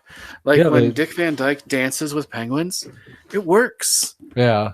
Didn't they? I mean, they still use those same things like in the new Mary Poppins Returns movie. Like just because of how there's like a whole scene where it's hand animated shit that they're dancing around with. Oh, fun. So like they stuck with that. Like they knew that was like a winning formula. Like people are gonna love this shit, and people loved that shit. Right on. I was not a fan of the Mary Poppins sequel. I will not discuss it. I haven't seen the whole thing yet. I know that part happens. I've seen the bathtub scene, and that's as far as I've gone. Oh yeah, no, I turned it off at the bathtub scene because I thought it was fucking terrible. That's about how far I got in. We don't have to talk about it. Here's 1978. Your 5 nominees are Annie Hall, The Goodbye Girl, Julia, Star Wars, The Turning Point. So I'm gonna guess Annie Hall takes it. You got it. Annie Hall takes it. Okay. Clap for him, everybody. Way to go. Yes. Okay, that was just a guess. I've never even seen Annie Hall. The only one of those movies I've seen is Star Wars. Yes, right. Because it was, when it came out, the biggest movie of all time and completely groundbreaking every way. I'm not even a Star Wars fan myself, and I am here to advocate for it winning Best Picture of 1978. It should have won. Because it should have won. Because it was the Best Picture of 1978. Even if it was like a campy remake of like a 30s space serial, but like, and then it reinvented and it completely altered the timeline of cinema when it comes out. Oh my god! It changes everything. Literally, the reason there's nothing like it. James Cameron made movies is because he saw Star Wars. He was a trucker, I think he drove semis. He saw Star Wars. No shit. Like, I make movies now, and you know what? Yeah, that's what happened. Wow, and just a few years later, we get Terminator, which I fucking love Terminator. I do. A horrifying movie. Absolutely, but as far as being like influential on the history of cinema after it came out, there's nothing like Star Wars, and that's like stupid to say. It's stupid to waste my breath saying it. It's everybody knows it. Yeah, it's just a universal fact. It's the biggest thing ever. Well, until now, I guess you could argue the Marvel Cinematic Universe, at least in terms of tickets sold, has surpassed it. Yeah. So. You know what's funny about Star Wars? When it first came out, it had to be sort of a word of mouth thing for it to spread around. It didn't like come out to. It didn't when it was released. It wasn't like people were fighting each other to get in there. It was I guess when it opened up at like the Chinese theater for its big premiere, Yeah. George Lucas was a block away at some restaurant having like the moodiest, most sullen lunch, just collapsed into depression. Just like, I made this movie, my life is over. Nothing's going to come from it. I sunk everything in this movie. He thought it was going to be a total failure. No. Yeah. And then the word started to spread, and within like a few weeks, that's when the world went crazy. It wasn't like Wow. it was teased and everybody went crazy. Can't wait to see it. Yeah. It was a bunch of people saw it and they were like, "Holy fucking shit!" And they like told every single person they knew, and they lost their minds from there. But yeah, that's like how it happened. The day it was released, like I said, the premiere, he was just collapsed into depression. My life is over. He thought it was over because they couldn't edit right, and the studio wasn't happy about it. So it turns out his wife at the time, she is the one who saved Star Wars because it was a wreck. But she was like a film editor and she edited the movie personally, and she's responsible for Star Wars.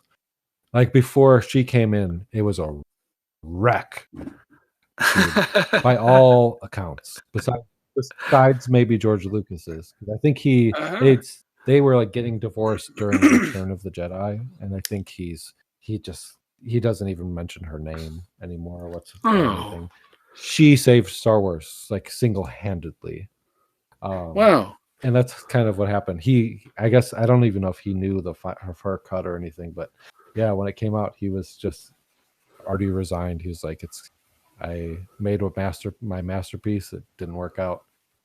And he was just sitting there thinking, like, what am I going to do now? Little does he know, the most groundbreaking thing to ever exist was happening. There's no Marvel Cinematic Universe without Star Wars. Yep.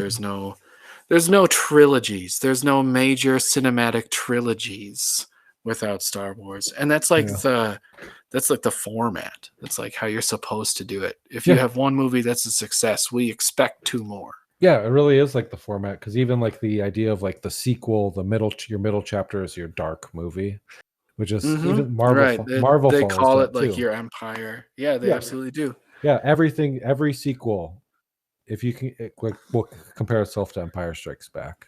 Like every superhero movie, especially, they'll do that. Like it really is like darker, and like that's kind of the idea, and that all comes from Star Wars. Yeah. Sorry. Absolutely. We can keep moving. Sorry. I'm excited for you to get your box set because it's so campy. I got it today. I forgot to tell you. Oh, you already got it. Wow, yes, holy shit. The cards are on the fridge and the box is on my shelf proudly. Hell yeah. Thank you, dude. That's fantastic. I was so excited. Excellent. It's so the box, the just the cases, the slip covers for the tapes are so fucking good. Like those posters. Oh, that shit is good. Thank you so much. I get the sense that like, so the Star Wars box, like the first one, it doesn't say A New Hope on it. It just says Star Wars. It just says Star Wars. Yeah. And it's got Luke Skywalker in like the classic sort of like Hercules pose with his lightsaber instead of his sword. And he's got like a huge chest of muscles. And he's just ripped, like, dude. Such a fucking He-Man. And that is not at all what Luke Skywalker is. And then like his like sexy lady laying down next to him is Princess Leia, his fucking sister. She's like gripping his thigh. Right.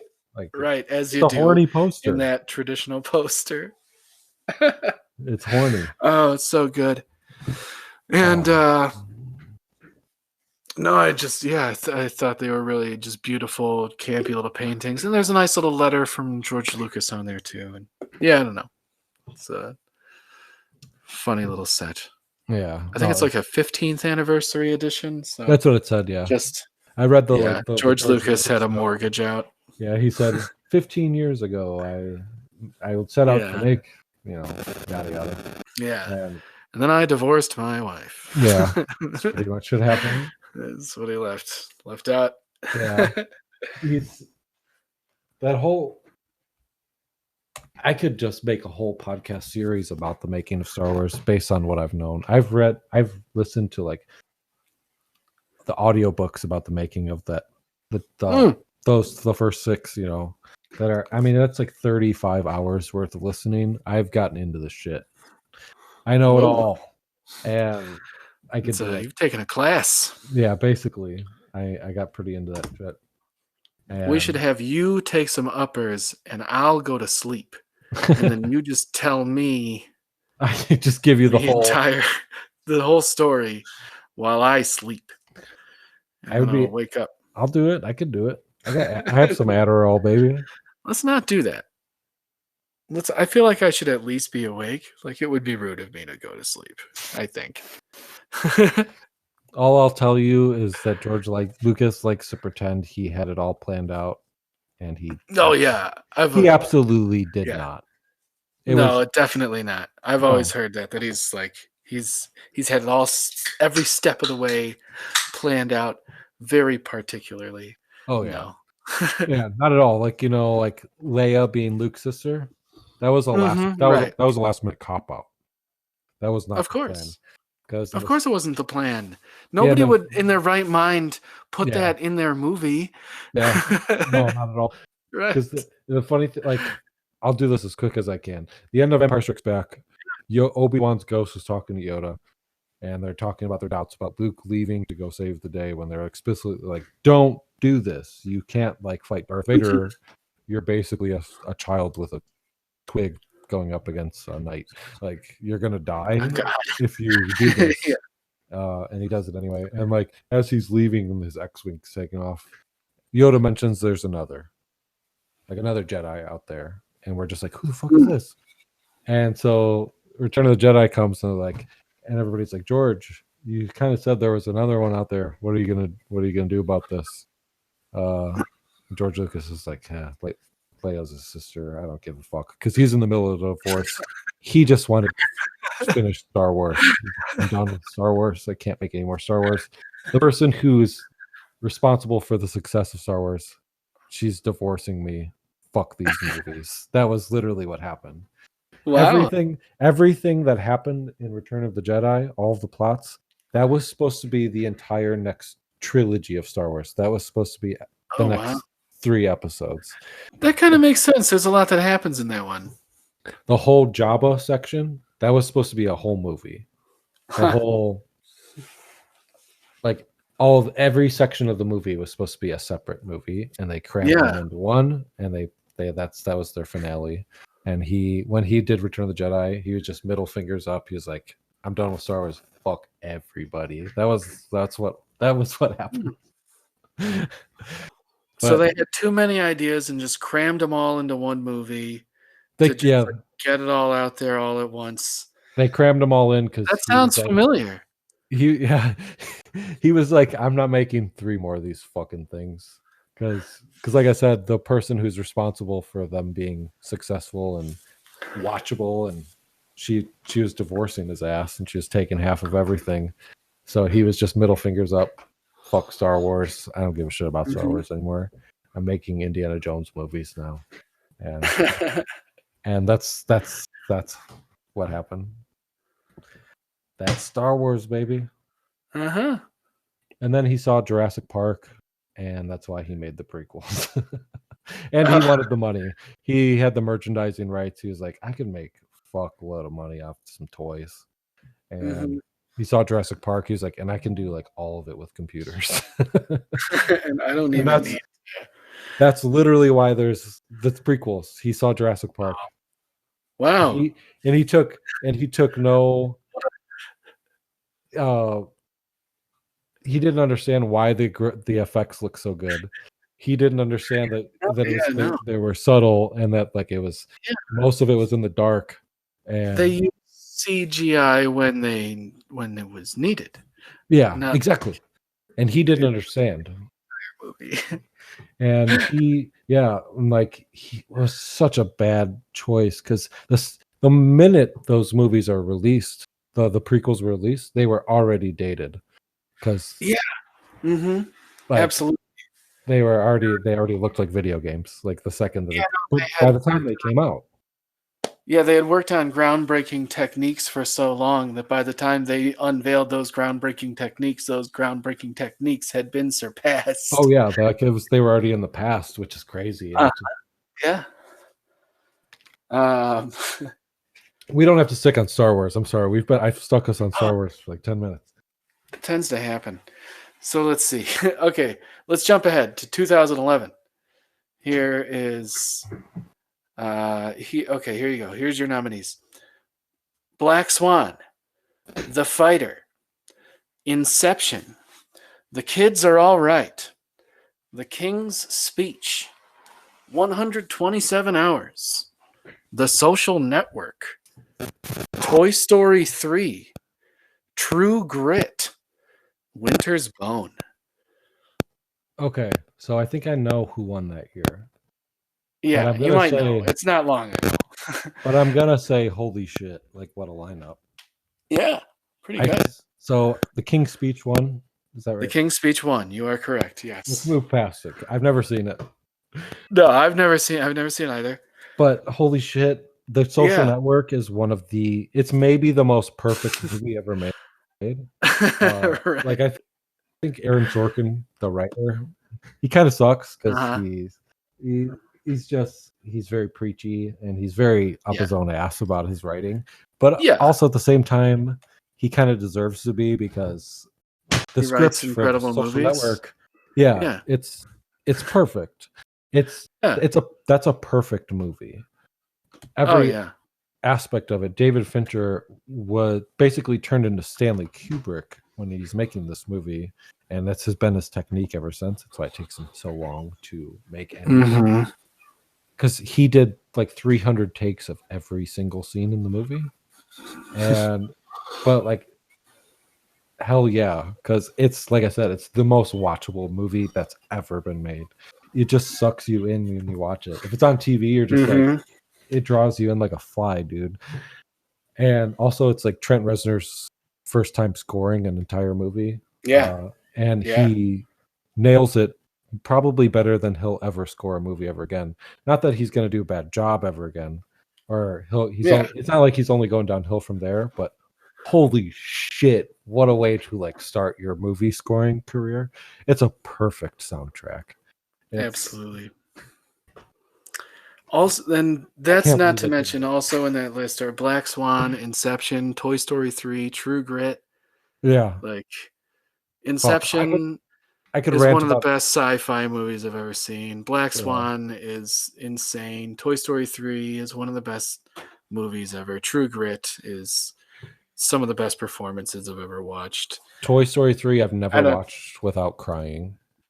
Inception still gets me. It's like blows my mind. I mean, I remember the first time watching Inception. I was so high, and it's the best way to watch that the first time because you're just like, what the fuck is going on? And you're so fucking confused. And I remember we watched it together for the first time. I brought it over to your house, I think.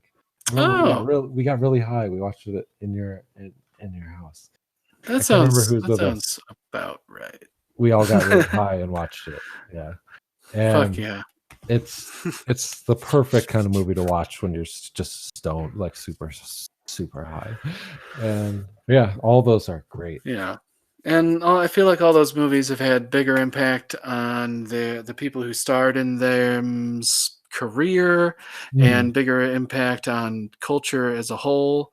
And The King's Speech is just what? I've never even seen it. I've never felt tempted to see it. Yeah, no, I don't care. All right. I'll give you a couple more. I feel like I should get out of here soon. It's getting a little late. So we've been going for almost 2 hours. Holy shit. I guess so, man. But give him. Yeah, here you go. Give it to me. Here's 1999. Another one you might know, but who cares? Your choices are Elizabeth, Life is Beautiful. That's the Italian movie. I think it's directed by what's his name, Roberto Benigni. Yeah, I remember that movie. Yes, Saving Private Ryan, little indie film you may have heard of. Shakespeare in Love, and The Thin Red Line. Wow, I've only seen like 2 of those. I think I've only seen Life is Beautiful and Saving Private Ryan. I think Saving Private Ryan won. Is that right? Shakespeare in Love won. Okay, I'm never gonna watch Saving Private Ryan didn't win. Didn't it? Did it get a bunch of other awards? I thought it was like. I feel like it had to have. It had to have. It's been a really long time since I've even seen that movie. which is I weird. think, honestly, for my money, I think out of that list, Life is Beautiful should have won. And the reason that I knew that one didn't win, because I think Parasite was one of the first foreign movies to win Best Picture. I heard Parasite is the first foreign film to win Best Picture. Yeah, and holy shit, it's so good. It completely deserves it. I understand it's quite good. It's Life so is good. Beautiful is one of the most powerful movies I've ever seen, and I think definitely better than anything else on this particular list. Yeah, definitely. It's great. Heartbreaking and absolutely beautiful, and the performances and it's so I think it should have won. I think we should have had our first foreign Best Picture winner 21 years ago. That's what I think. For sure. I think so too. But yeah. And yeah, I think the popular consensus is that Saving Private Ryan should have fucking won that, because of course it fucking should have. I'm surprised it didn't. That's yeah, crazy. I know. I thought, yeah, for sure that was the winner, but I guess it was Right. Shakespeare in Love. Like I said, I'm never gonna watch Shakespeare in Love. I'll never get around to it. No, never. No intention to ever watch that. No. And I would bet that it's not that good. Not happening. Don't even try. All right. 1953. 1953, sir. Your nominees are The Greatest Show on Earth, High Noon, Ivanhoe, Moulin Rouge, or The Quiet Man. I'm gonna be honest, I've never seen any of these movies. I don't. Neither have I. I have not seen any of them. I've seen Moulin Rouge, but it's not the Moulin Rouge from 1953. Yeah. Yeah. Which one won? The Greatest Show on Earth. That's like one. When you were saying them, I thought that would be the one, because I've heard of that movie. Yeah, it's a movie about the circus, I guess. You know, and High Noon was in there. I've heard of that, and that didn't win. But here's the big thing: in 1953, Singing in the Rain came out, and Singing in the Rain was nominated for 2 Oscars, but it won none of them. And is arguably the best musical ever made. I'm surprised it wasn't even up for Best Picture, because you'd think it'd be not even up easier for Best Picture. It'd be a little bit easier for it to get into Best Picture from that point. At that point. Yeah. All right. Let me give you one more, maybe 2 more. We'll wrap it up. I'll bring it up to more modern stuff. Before stuff you've just seen. Throw it in there. Yeah. I'm gonna throw in my biggest Oscar disappointment. Yeah. I've mentioned this on the pod before. Okay. Toni Collette in the movie Hereditary. She wasn't even nominated, and it's the best acting I've ever seen in my life. It is the ballsiest and the most. I literally have to talk myself into watching the movie, because the acting is so good that it's traumatic. I don't want to give spoilers, but there's some mourning scenes where she's just in grief and mourning that are too real. That you feel like you're watching somebody go through it, like a real person going through a real experience. It's haunting. Wow. I'm not kidding. It's traumatic. I can still, in my memory, hear her crying. It is the fact she wasn't even nominated. I know it's a horror movie, and that's probably why. The fact that she wasn't even nominated is fucking crazy. It's the best acting. Yeah. Maybe of all horror movies don't do well at the Oscars. They're gonna get there. They should. Yeah. Because that director makes some good ones. But yeah, let's move on. I just had to put that out there. No, yeah. All right, here you go. 2010. Another one you might know. Your nominees are Avatar, The Blind Side, District 9, and Education, The Hurt Locker, Inglourious Bastards, Precious, Serious Man, Up, and Up in the Air. Holy shit. Okay, I think I know who won.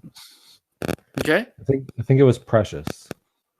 It was not Precious. Was it? I think that Gabirnie Saberday, whatever her name is, I think she won Best Actress. Okay.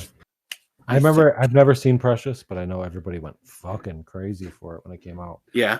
Yeah. Did The Blind Side win? No. Nope. The Oh, Blind Side did not win. Who won? The Hurt Locker. Hurt Locker won. That's right, because Catherine Bigelow. She's James Cameron's ex-wife. And oh no shit. Yeah, that was like her Oscar. And, over Avatar. Yeah. And that became like funny. That's crazy. That's right. I should have remembered that. Yeah, she went on, like, that's like her niche now, is like these modern war movies, because she went on to make Zero Dark 30.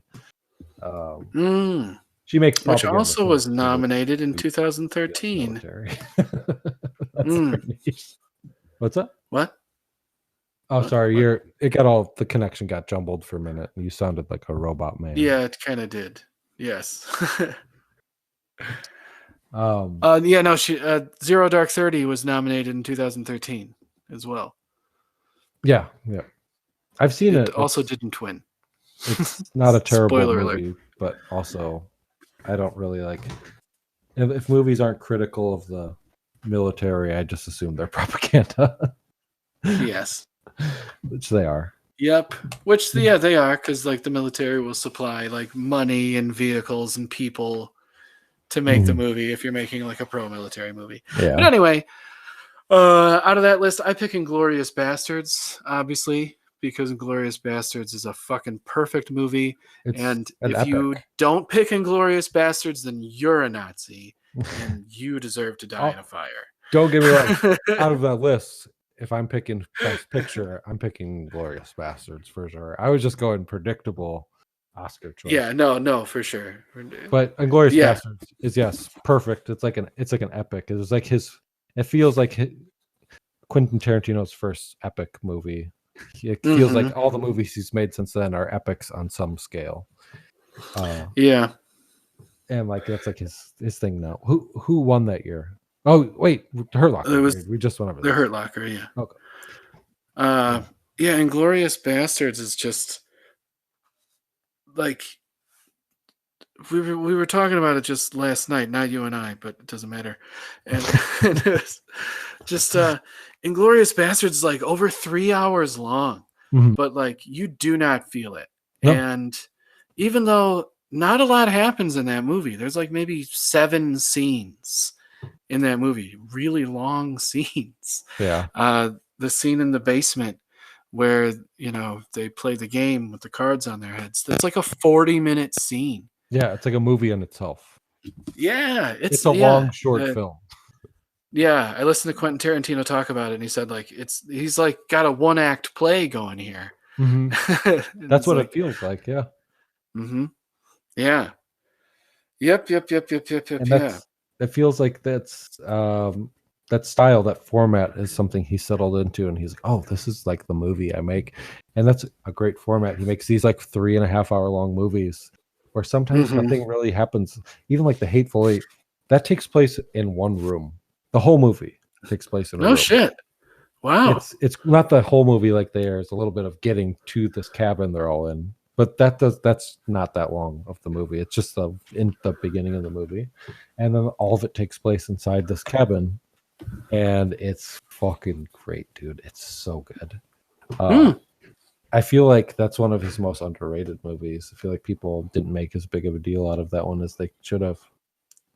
Wasn't The Hateful Eight like part of it got leaked, and so he was thinking about not making it, but then he decided to make it anyway? Oh, I don't know. I've never heard about that.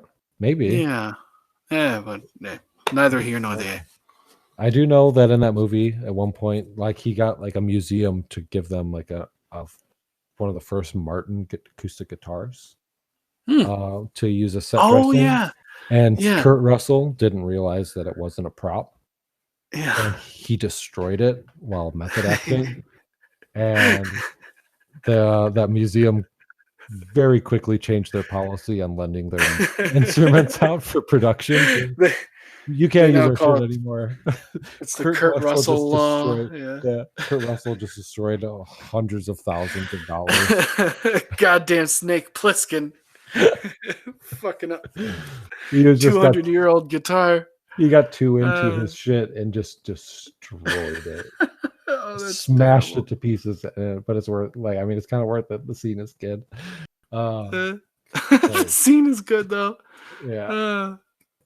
He destroyed. That's funny. He knew what he was doing. He knew. That'd be so funny. He was like, I can afford this. I got to escape from LA money. Yeah.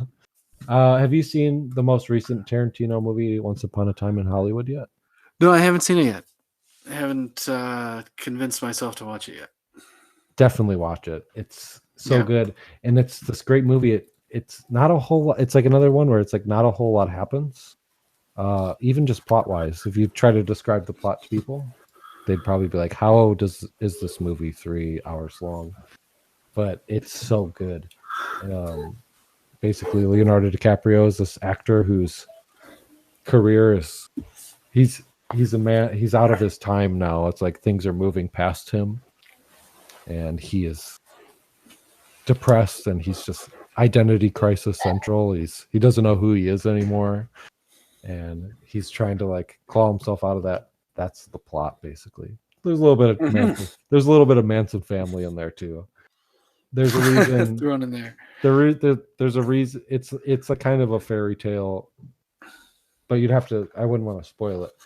There's a reason it's called Once Upon a Time in Hollywood. He's very clearly trying to set this up as like this is not like this is a bit of a fairy tale in that. Yeah. Everything. I don't even want to finish that sentence. It'd be a spoiler, but okay. Definitely watch it. It's good. There's a book I want to check out. Speaking of Manson family, there's a book I want to check out. There's a guy on the Joe Rogan thing. His name is Tom O'Neill, and he wrote a book about how maybe Charles Manson was like a CIA asset. I think I know who you're talking about. Yeah. Hang on. I think they talked about this on Chapo Trap House. Well, yeah, I want to check out that book. Yeah, where it's like, like it was like a CIA plant, and they like intentionally, like, sort of. Yeah, I know exactly what you're talking about. I haven't listened to it in so long. I want to read that book too. What was it called? The idea is maybe he was in like MK Ultra, and they ended up violentinizing him. I know this book. It's called Chaos. Yeah. Charles Manson, the CIA, and the Secret History of the 60s. Listen to them. That might be it. That's the one. I looked him up, and there's the Joe Rogan clip there. So it's the same. Okay, there you go. That's the one. This book sounds fascinating. I heard him sort of do a deep dive on this, and holy shit, this is crazy. Like this is crazy. Like this completely surprising amount of evidence. Yeah, like this completely reframes the entire situation of Charles Manson, who he was, why he did what he did. It's like, oh, these weren't crazy hippies. This was like an intentional blow against counterculture. Perhaps. But everything about Charles Manson is horrifying, and everything is just like puts another branch on the tree of questions. But the music, it's another subject. I listened to this entire podcast series about like probably 10 hours worth of Charles Manson content. So many weird twists and turns, like the whole Beach Boys connection, and like Dennis Wilson from the Beach Boys. You know, he died, he drowned. And there's lots. He might have killed himself or he was very fucked up when he died, like when he just jumped into the ocean, and a lot of people suspect that he couldn't like handle what happened with Charles Manson and everything. It's the whole thing is so weird. It's such a crazy. I want to hear about that. I never knew that. I knew that Dennis Wilson drowned, but I didn't know that maybe it was a self-induced drowning over the grief of being involved with the Manson. I think I can't remember the details super well, but when he died, he sounded like he wanted to die. I think it was a suicide for sure. Mm-hmm. Yeah. All right. I'm going to give you I'll give you one more right now. All right, let's do this. Okay, we'll make it 1991. 1991, sir. Your choices are, this is a year with 5 nominees.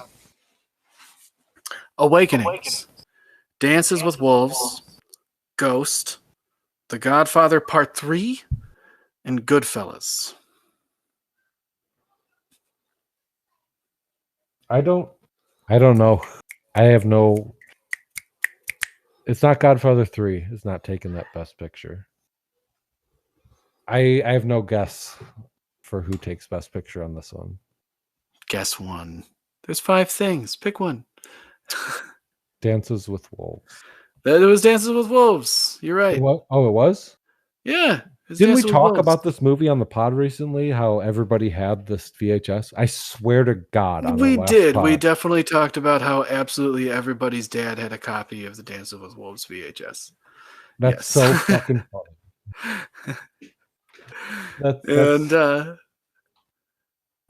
yeah, Goodfellas didn't win any. That's insane. Yeah. Okay. I've now never here. even seen Dances with Wolves. No, me neither. I've seen some of it, but it's a very long film. Yeah. All right, one more. You got it, baby. Because I already highlighted this one, and it's easier for me to just read it to you rather than to unhighlight it. All right, so 1961. Your 5 nominees are The Alamo, The Apartment, Elmer Gantry, Sons and Lovers, The Sundowners. Yes, that movie was called Sons and Lovers.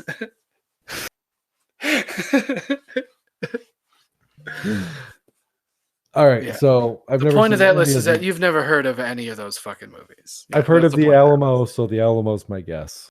Okay, you remember that movie. The winner was The Apartment. Sure. Okay, great. In 1960, Psycho came out. Psycho was nominated for 4 Oscars and won none. That's Psycho. Weird. It was not nominated for Best Picture. It won no Oscars. And actually, Hitchcock made like his best movies around this time, like North by Northwest and The Birds and like a couple other things. And he got snubbed for all of them. There you go. How does that happen? I don't know. Yeah, like him, Stanley Kubrick. I think Quentin Tarantino has a history of snubs. Yeah, I guess that's why they call it a snub. I guess that's why the phrase "before their time" exists. Yeah, I guess. Indeed. Well, I didn't even get to all of them. I have a bunch left, so we could do this again. I'd be up for doing this again. I like this. This is a good format. Yeah. How fun. Good times. I dig it. Yeah, I actually haven't even touched on like the most egregious of all time. All right, we'll save that one for next time then. Yeah, we'll save it. Save it for some other time. Yeah. All right. Well, thanks everybody. You know the name of the podcast. We're Super Ego Amigos. Look, if you found us already, please help someone else find us. Yeah. I gotta start sharing this shit more. Share it. But if you even remotely enjoyed yourself, if this like helped you in any way, if you like really, really needed to go to the bathroom, but you had no choice because there was no rest stop for like 75 miles, and if this podcast somehow helped you not pee your pants, maybe send it to a friend. Yeah. Send it with the tagline. This podcast helped me not pee my pants. Send it to your dad. Send it to your dad. We need more dads. Send it to your 2 dads. Find your dad a friend and send it to his dad. Send it to your dad and his friend and your dad's friend's dad. We make a great birthday present. We come in all colors and flavors. All right, everybody. So long. Enjoy your week. Please stay happy and healthy. Please wear a mask when you go to the store. Yeah. I would like to leave my house before the end of the summer. Yes, I would like to have a corn dog on the 4th of July, please. Yes, we're counting on you. I trust you. Only smart people listen to our podcast. So. All right. It's true. Only smart and attractive people who smell good. We love you. All right, everybody. So long. Take it easy. Ohana.